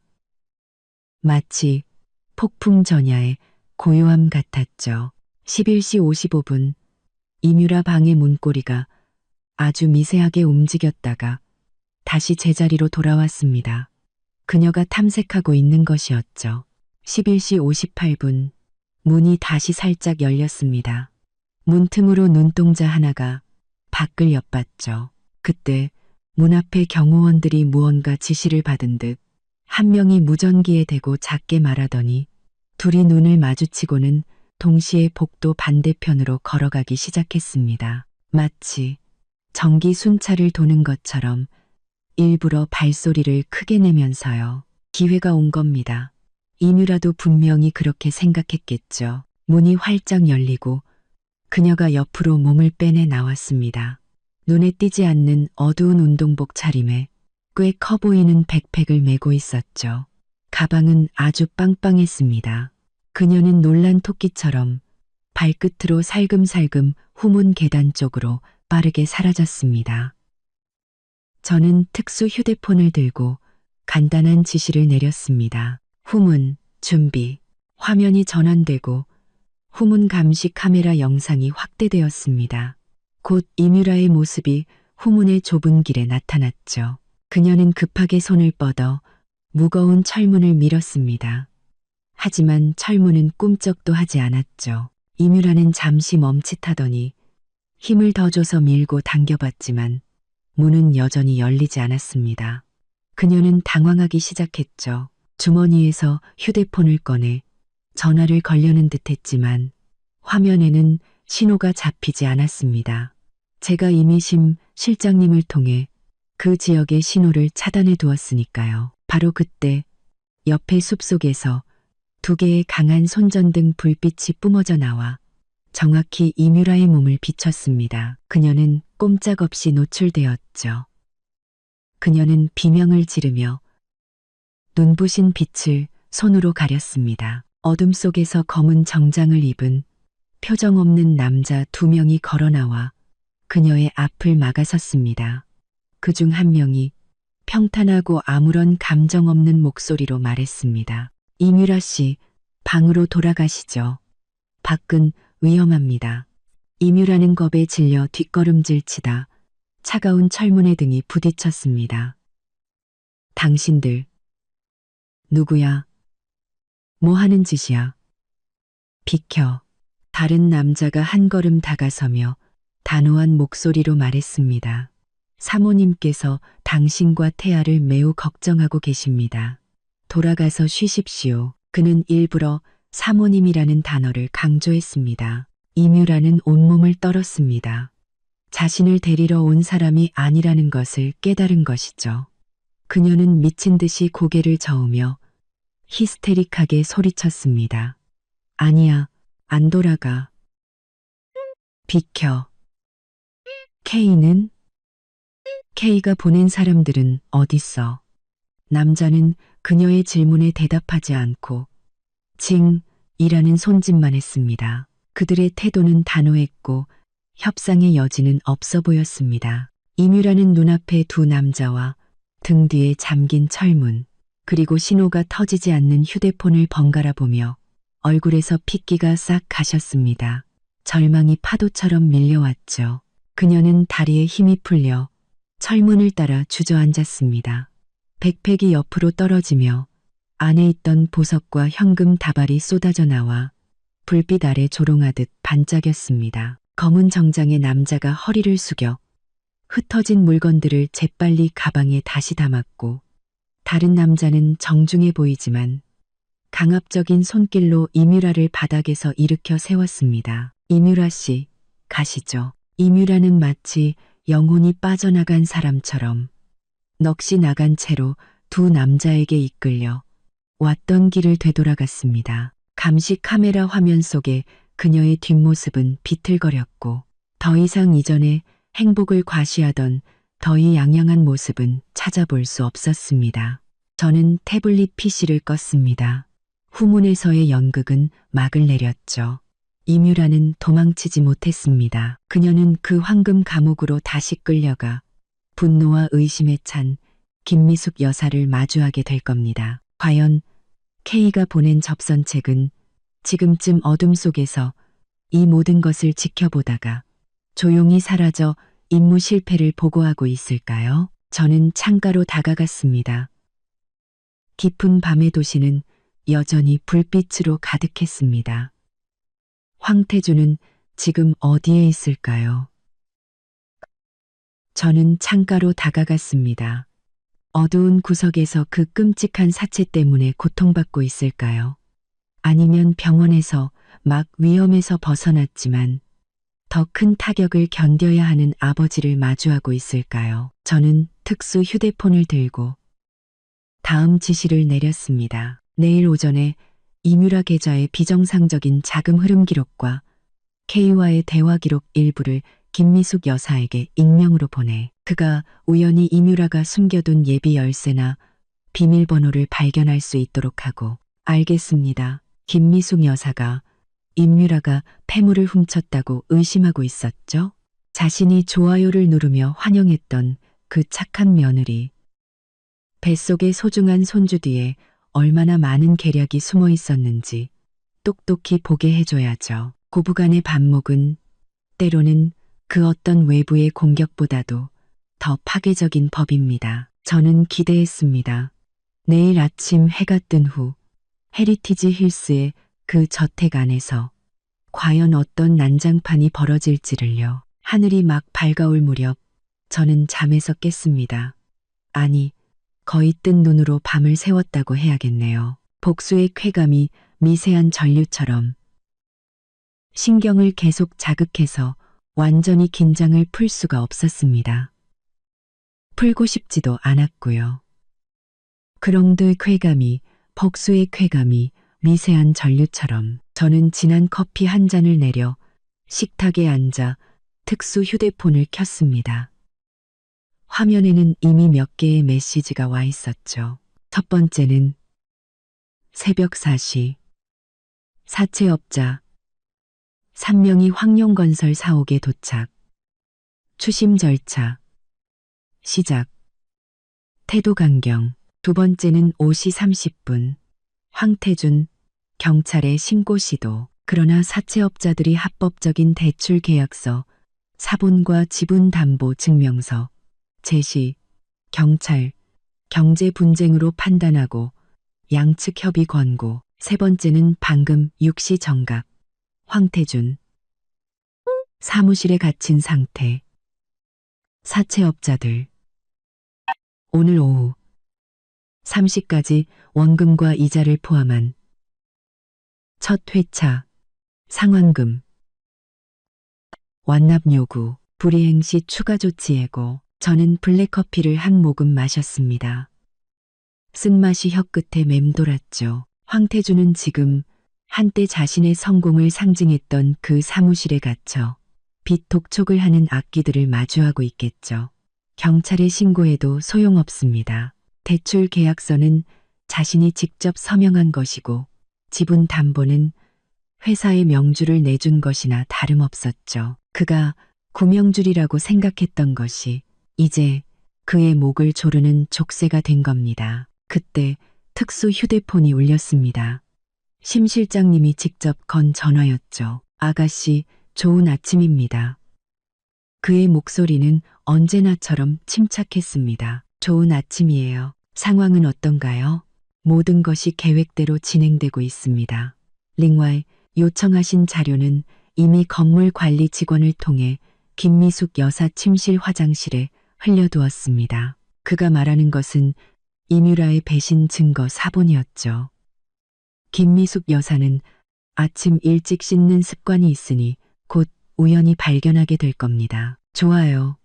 헤리티지 힐스 쪽은 어떤 움직임이 있죠? 새벽 이후로는 비교적 조용합니다. 이뮤라는 방으로 돌아간 후 나오지 않았고 김미숙 여사는 밤을 샌 듯 아침 일찍 불당에 갔지만 매우 불안해 보였습니다. 불당이라. 저는 김미숙 여사가 불상 앞에 무릎을 꿇고 남편의 건강을 빌고 있을지, 아들이 위기를 넘기게 해달라고 빌고 있을지, 아니면 그 착한 며느리 뱃속의 아이가 무사하길 빌고 있을지 상상했습니다. 안타깝게도 부처님은 아마 그녀 같은 사람의 기도는 들어줄 시간이 없으시겠죠. 전화를 끊자마자 새 휴대폰이 울렸습니다.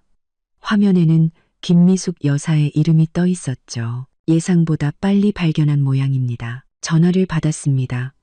아무 말도 하지 않았죠. 전화기 너머에서는 김미숙 여사의 쉰 목소리, 떨리고 울음과 극도의 분노가 섞인 거의 정신 나간 듯한 목소리가 들려왔습니다. 강미월. 너지.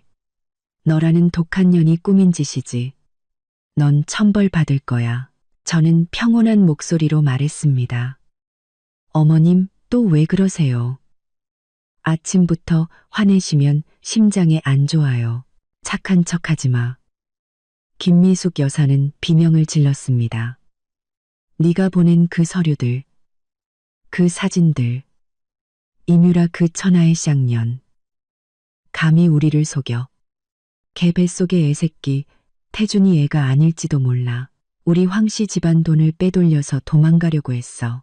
우리가 도대체 무슨 죄를 지어서 너 같은 액바디를 들였다가 저런 여우년한테 또 당해야 하냐고. 저는 그녀가 분노를 쏟아낼 때까지 조용히 듣고 있다가 그녀가 숨을 고르는 틈을 타 느긋하게 말했습니다. 어머님, 그렇게 말씀하시면 안 되죠. 이뮤라 씨는 어머님이 직접 좋아요 누르며 환영한 세아가고 황씨 집안의 공신이잖아요. 지금은 그냥 좀 어려운 상황이라 잠시 피하려던 것뿐인데 어떻게 그렇게 말씀하세요?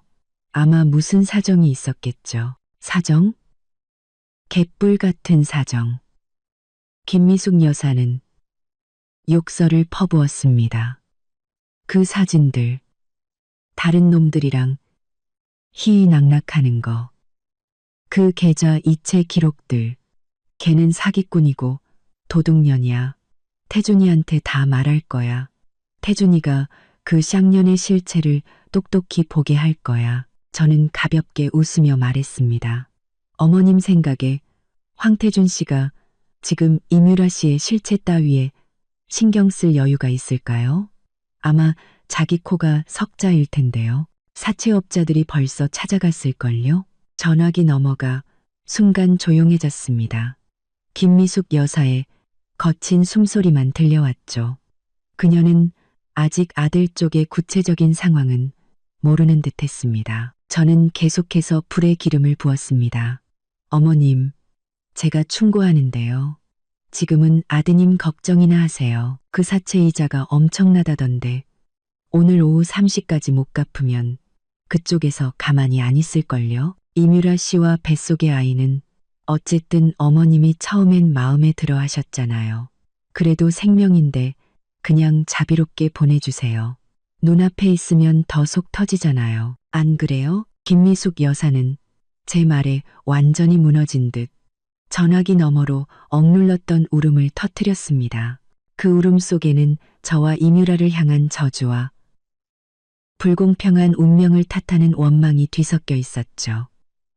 저는 더 이상 들을 가치를 느끼지 못하고 바로 전화를 끊었습니다. 커피를 한 모금 더 마셨습니다. 맛이 이제 그리 쓰지 않은 것 같네요.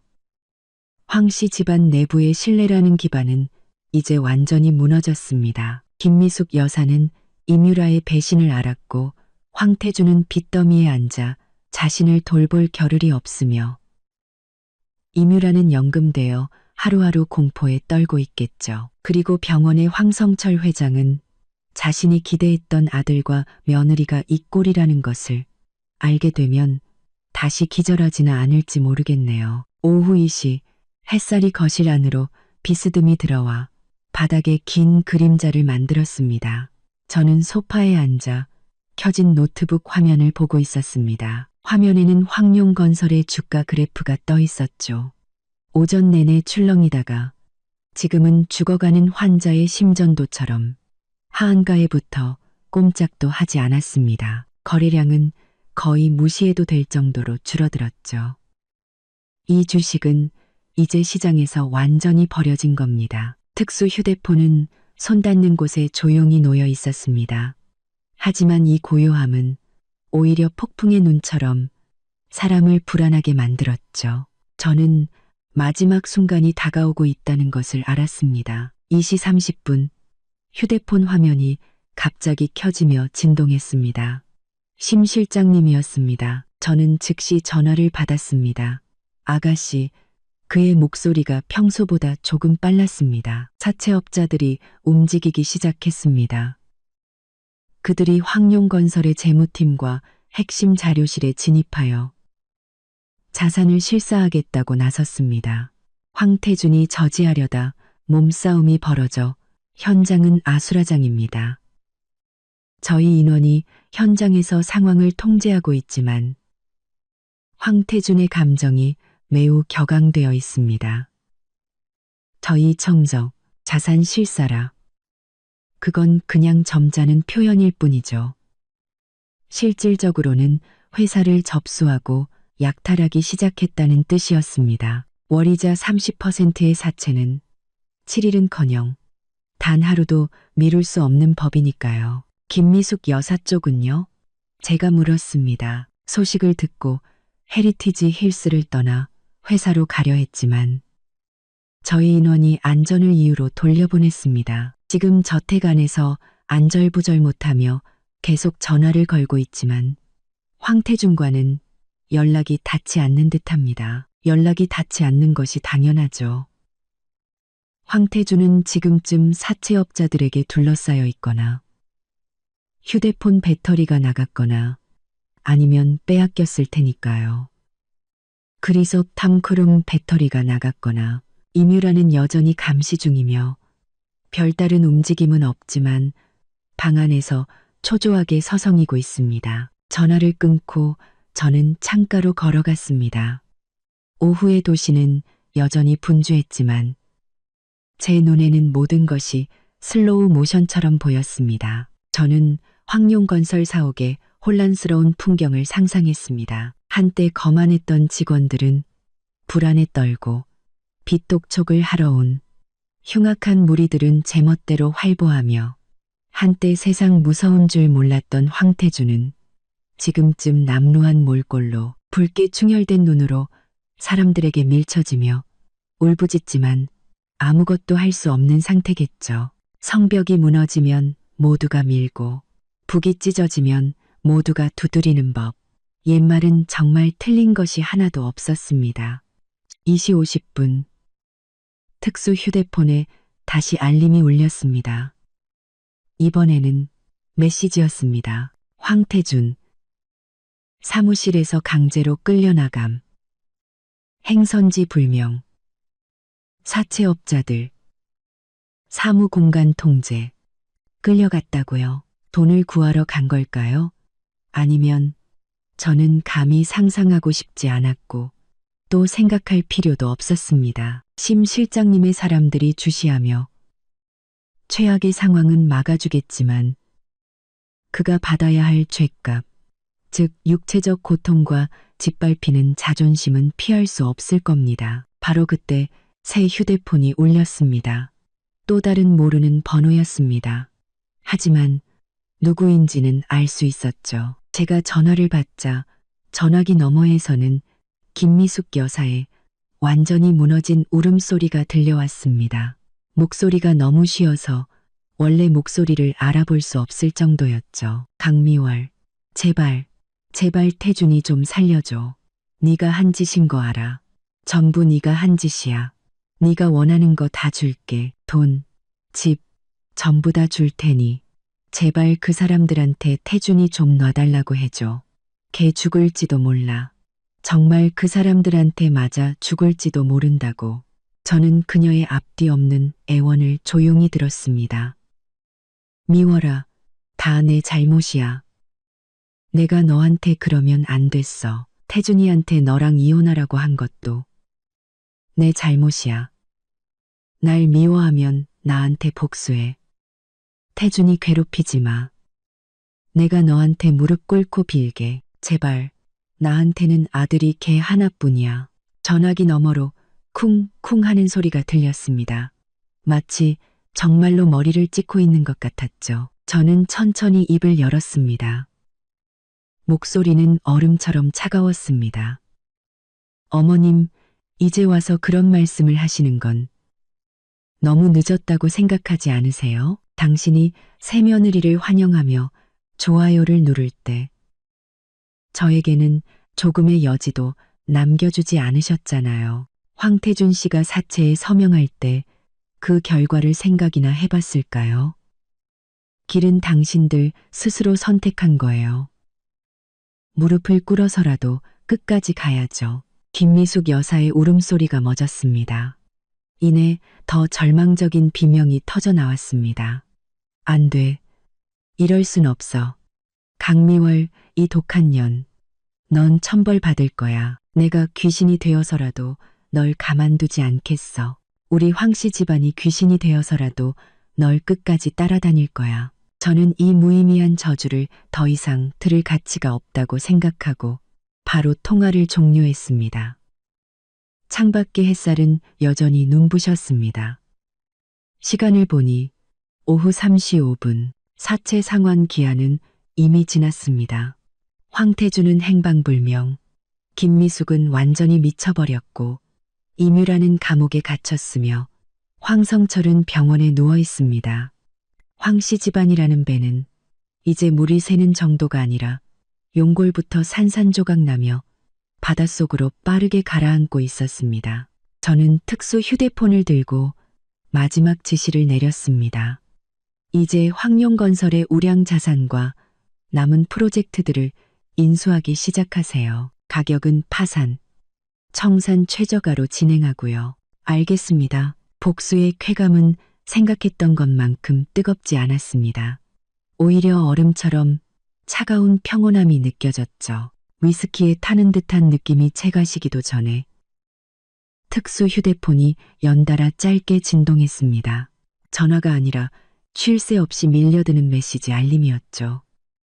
마치 승전보 같았습니다. 사채업자, 법원의 황룡건설, 자녀 자산 동결 및 계약에 따른 프로젝트 관리권 인수 신청서 공식 제출, 황룡건설 주요 협력사들, 집단 성명 발표, 협력 중단 및 손해배상 청구, 은행연합, 황룡건설에 대한 파산 전 채권 신고 절차, 개시공고, 금융감독원, 황룡건설 주가 이상, 변동 및 내부자 거래 가능성에 대한 조사 착수. 각각의 메시지는 이미 구멍투성이인 황씨 집안의 낡은 배를 향해 날아가는 거대한 돌덩이 같았습니다. 이토록 빠르고 효율적인 움직임은 분명히 여러 세력이 협력한 결과였죠. 심 실장님의 소환은 정말 깔끔하고 단호했습니다. 저는 술잔을 내려놓고 거대한 통창 앞으로 걸어갔습니다. 해가 지고 하늘은 웅장한 주황빛으로 물들고 있었죠. 온 도시가 금빛으로 빛나는 것 같았습니다. 하지만 이 화려함 아래 어떤 구석에서는 완전한 몰락이 진행되고 있었습니다. 새 휴대폰이 다시 울렸습니다. 이번에는 전혀 모르는 지역 번호였습니다.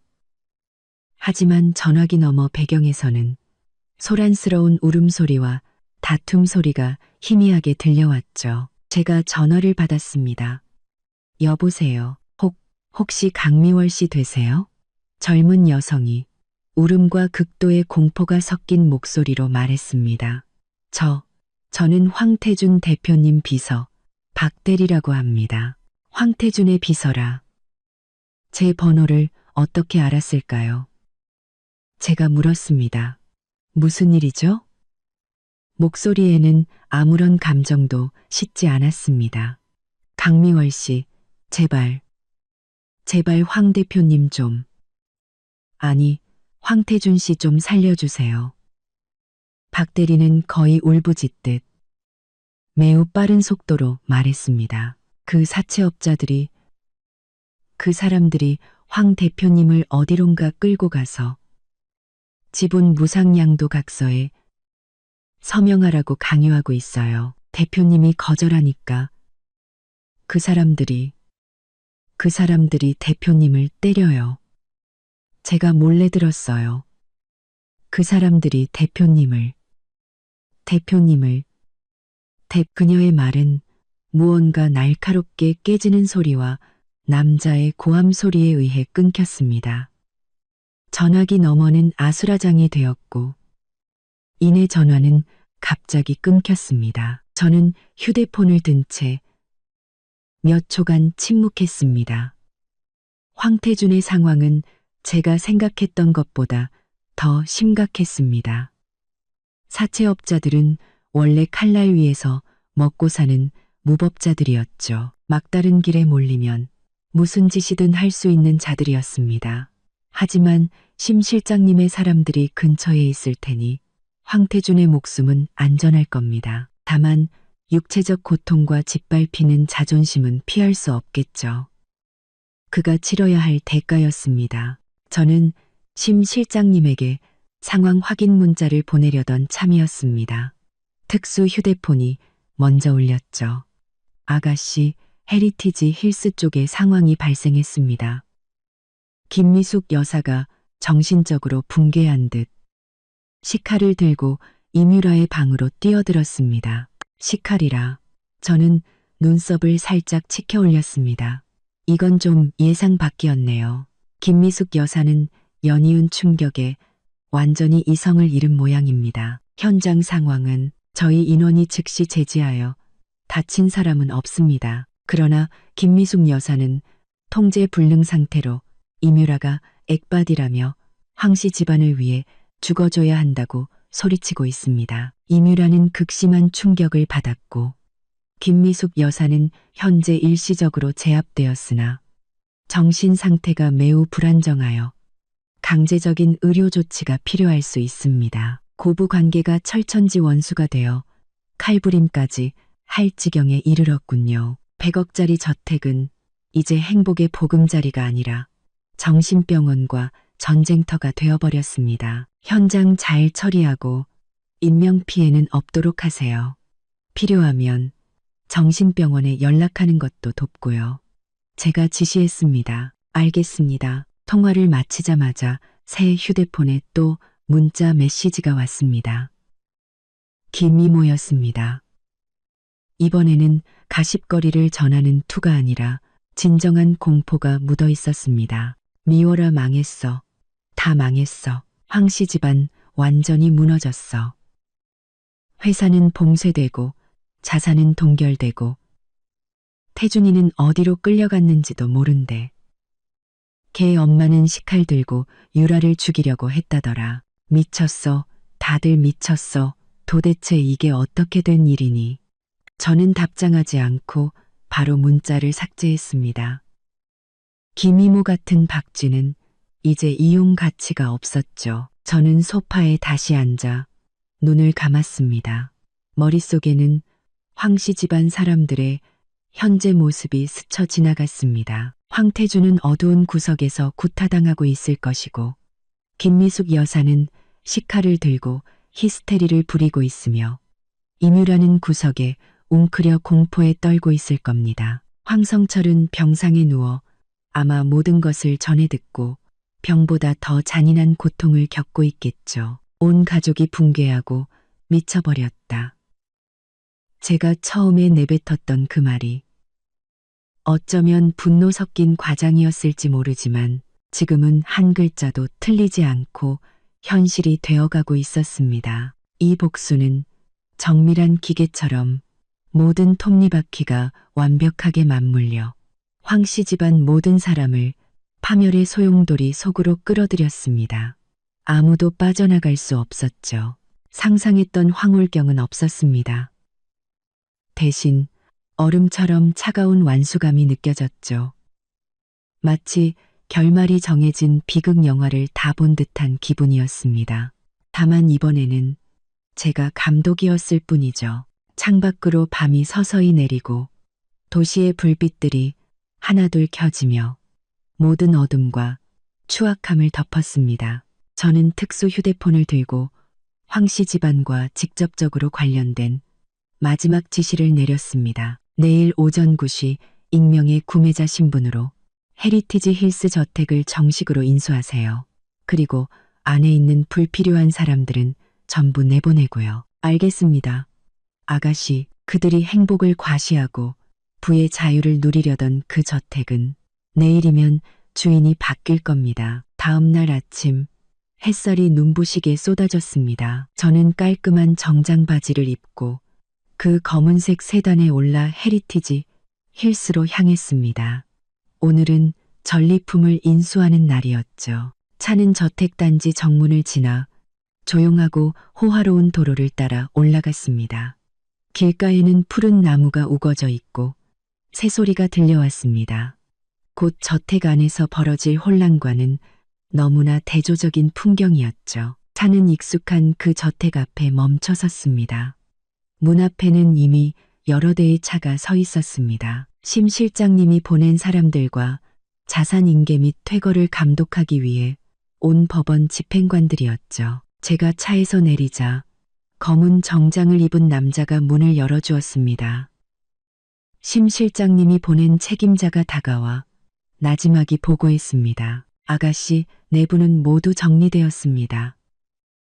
김미숙 여사는 여전히 감정이 불안정하여 의료진이 돌보고 있습니다. 임유라 씨는 방에서 개인 물품을 챙기고 있고 황성철 회장님은 병원에서 안정을 취하고 있지만 대화를 거부하고 있습니다. 저는 고개를 끄덕이고 한때 제게 치욕을 안겨주었던 이 저택 안으로 들어섰습니다.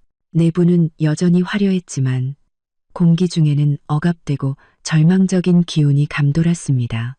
값비싼 화병 하나가 페르시안 카펫 위에 깨진 채로 뒹굴고 있었고 벽에 걸린 가족 사진은 비뚤어져 마치 무언의 조롱을 하는 듯했습니다. 거실 소파에는 김미숙 여사가 의료진의 부축을 받으며 앉아 있었습니다. 그녀는 머리가 헝클어지고 눈빛은 멍했으며 입으로는 계속해서 다 없어졌어.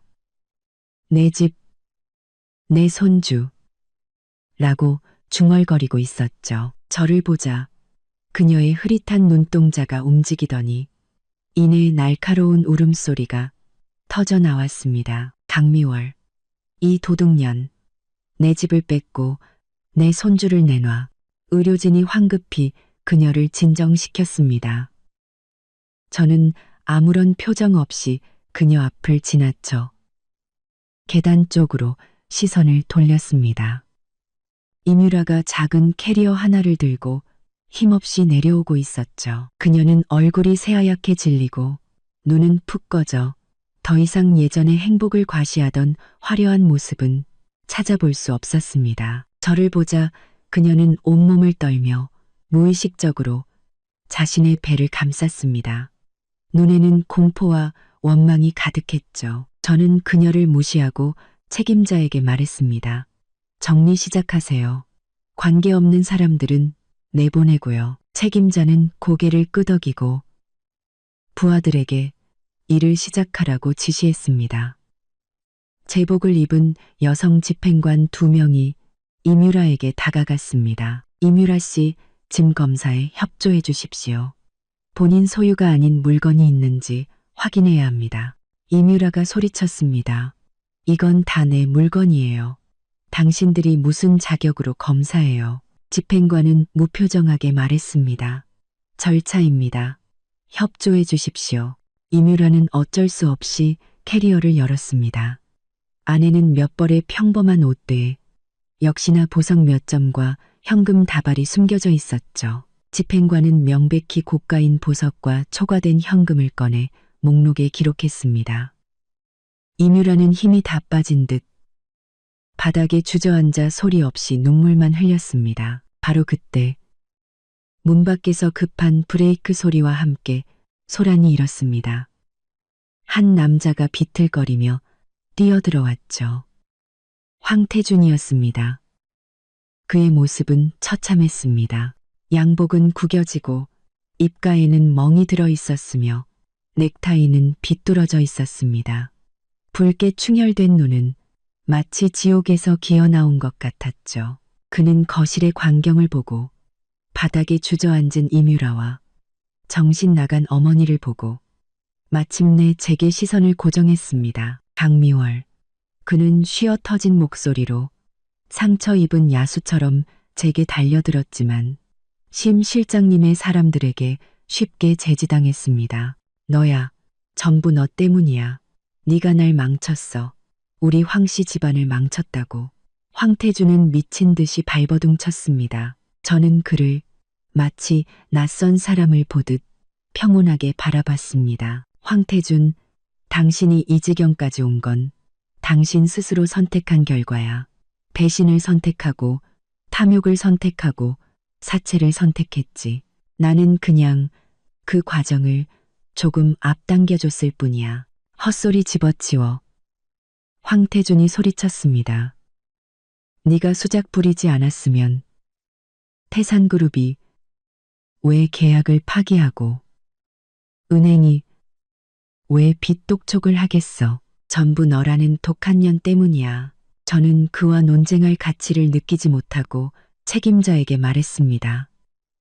여기가 너무 시끄럽네요. 책임자는 고개를 끄덕이고 부하들에게 황태준을 내보내라고 지시했습니다. 황태준은 두 남자에게 팔이 잡힌 채 험한 욕설을 퍼부으며 문 밖으로 끌려나갔습니다.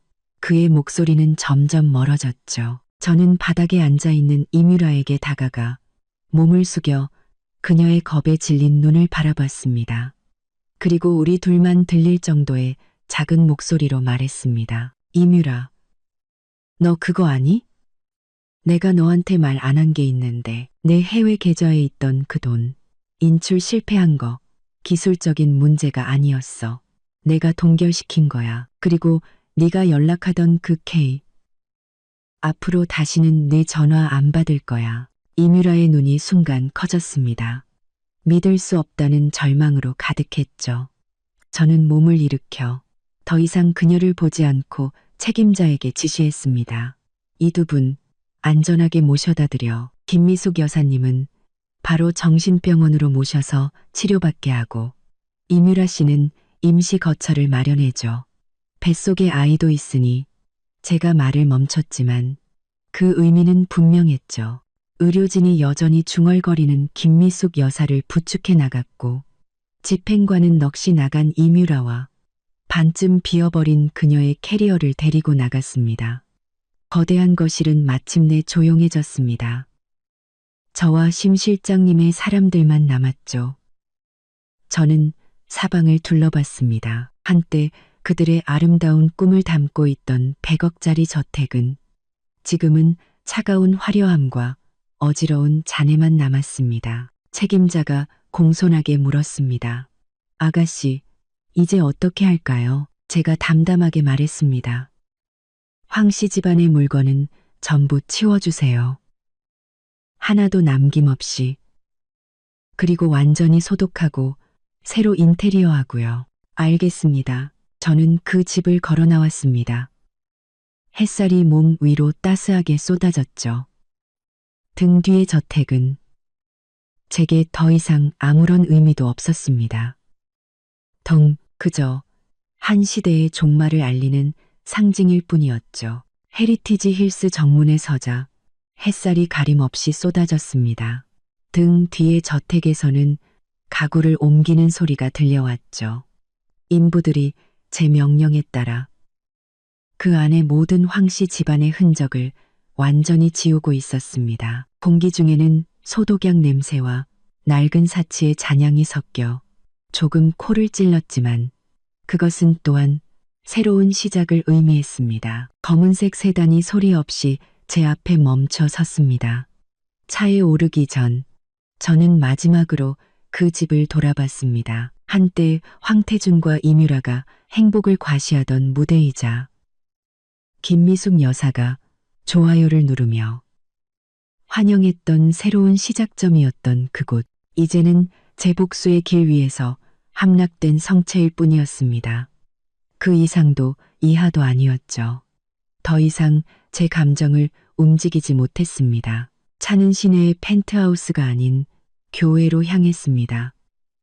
마침내 한적한 공원묘지 밖에서 멈춰섰죠. 심 실장님이 이미 그곳에서 서류 봉투를 든 젊은 남자와 함께 기다리고 있었습니다. 제가 차에서 내리자 심 실장님이 가볍게 허리를 숙였습니다. 아가씨, 모두 준비되었습니다. 저는 고개를 끄덕이고 젊은 남자가 건네는 서류 봉투를 받았습니다. 안에는 몇 개의 소유권, 이전 서류와 지분 증명서가 들어 있었죠. 헤리티지 힐스 저택, 황룡건설에서 분리해낸 아직 가동 가능한 몇몇 우량 프로젝트, 그리고 시장에서 저가에 매입한 황씨 집안의 흩어진 지분까지. 이제부터 이 모든 것은 법적으로 강리월의 것이었습니다. 저는 서류 봉투를 들고 홀로 묘지로 들어갔습니다. 소나무 사이를 스치는 바람 소리만이 들릴 뿐 아주 조용했죠. 저는 깨끗하고 소박한 묘비 하나 앞에 섰습니다. 위에는 사랑하는 아버지 강원산의 묘라고 새겨져 있었죠. 사진 속의 아버지는 온화하게 웃고 있었지만 눈빛에는 쉽사리 감지하기 힘든 날카로움이 숨어 있었습니다. 저는 묘비 앞에 서류 봉투를 내려놓고 몸을 숙여 손가락으로 사진 위의 먼지를 가볍게 털어냈습니다. 아빠. 제가 나지막이 마치 평소에 대화하듯 말했습니다. 아빠가 남기신 것들 일부 되찾아왔어요. 황씨 집안은 무너졌어요. 그들이 삼켰던 것들을 이제는 더 많은 것을 얹어서 토해냈어요. 묘지에는 바람 소리만이 제게 답해 주었습니다. 예전에 아빠는 항상 사람에게 여지를 남겨줘야 한다고 하셨죠. 하지만 어떤 사람들에게 여지를 남기는 건 스스로 무덤을 파는 것과 같아요. 저는 잠시 말을 멈추고 계속했습니다. 아빠는 일찍 가셔서 황성철과 그 아내, 아들이 우리 엄마를 어떻게 괴롭혔는지, 우리 집 재산을 어떻게 빼돌렸는지 못 보셨죠. 엄마는 마음이 약해서 그들에게 당하기만 하셨어요. 이제 제가 엄마와 우리 집을 대신해서 정의를 되찾았어요. 저는 아버지가 저의 이토록 과격한 방식을 찬성하지 않으실 수도 있다는 것을 알았습니다. 하지만 늑대 앞에서의 자비는 어리석음일 뿐이라는 것도 분명히 이해해 주실 거라 믿었습니다. 걱정 마세요. 이 모든 것들 황씨 집안처럼 더위 양양하게 굴지 않고 잘 경영할게요.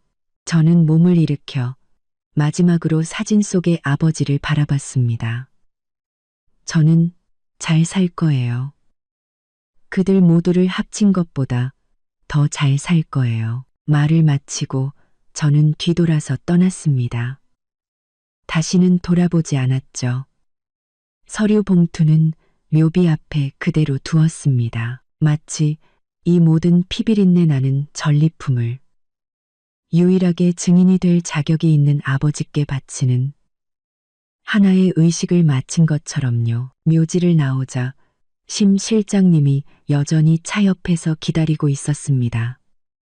아가씨, 다음은 어디로 갈까요? 저는 잠시 생각하다가 말했습니다. 공항으로 가주세요. 30분 후 차는 공항 출발층에 도착했습니다. 심 실장님이 제게 비행기 표 한 장과 새 여권, 신분증을 건넸습니다. 모두 준비되었습니다. 남쪽 섬에서 당분간 휴식을 취하세요. 그곳에 작은 프로젝트가 하나 있으니 겸사겸사 둘러보셔도 좋습니다. 이쪽 일이 완전히 정리되면 그때 다음 계획을 결정하셔도 됩니다. 저는 서류를 받아 비행기 표의 목적지를 확인했습니다. 햇살과 해변으로 유명한 휴양지였죠. 고맙습니다. 심 아저씨. 그동안 고생 많으셨어요. 그동안 고생 많으셨어요. 저는 처음으로 그를 그렇게 불렀습니다. 심 실장님의 언제나 평온하던 얼굴에 순간 감동의 빛이 스쳤지만 금세 원래대로 돌아왔습니다. 아가씨, 과찬이십니다. 제가 마땅히 해야 할 일입니다. 강 회장님께서 제게 베풀어 주신 은혜가 있습니다. 저는 고개를 끄덕이고 더 이상 말없이 공항 로비로 들어섰습니다. 짐도 없이 작은 가방 하나만 들고 마치 짧은 휴가를 떠나는 사람처럼 가벼웠죠. 탑승권을 받고 보안 검색대를 통과하는 모든 과정이 순조로웠습니다. 탑승 대기실에 앉아 거대한 유리창 밖으로 이착륙하는 비행기들을 바라봤습니다. 저는 새 휴대폰을 꺼냈습니다. 안에는 몇 안 되는 연락처만 있었죠. 그중 하나를 눌러 메시지를 보냈습니다. 엄마, 저 바람 좀 쐬고 올게요. 조만간 집에 내려가서 뵐게요. 다 괜찮으니 걱정 마세요. 곧 어머니에게서 답장이 왔습니다. 그래, 몸 조심하고 엄마가 기다릴게. 짧은 몇 글자에 마음이 따뜻해졌습니다. 이 모든 싸움과 복수는 결국 제가 아끼는 사람들이 이렇게 평온하게 살 수 있게 하기 위함이 아니었을까요? 탑승 안내 방송이 울렸습니다. 저는 몸을 일으켜 인파를 따라 탑승구로 향했습니다. 탑승교를 지나 기내로 들어가 창가 좌석에 앉았습니다. 안전벨트를 매고 창밖의 활주로를 바라봤죠. 비행기가 활주를 시작하고 가속하다가 힘차게 하늘로 솟구쳤습니다. 지상의 도시는 점점 작아지다가 마침내 구름에 가려 보이지 않게 되었습니다. 저는 의자에 등을 기대고 눈을 감았습니다.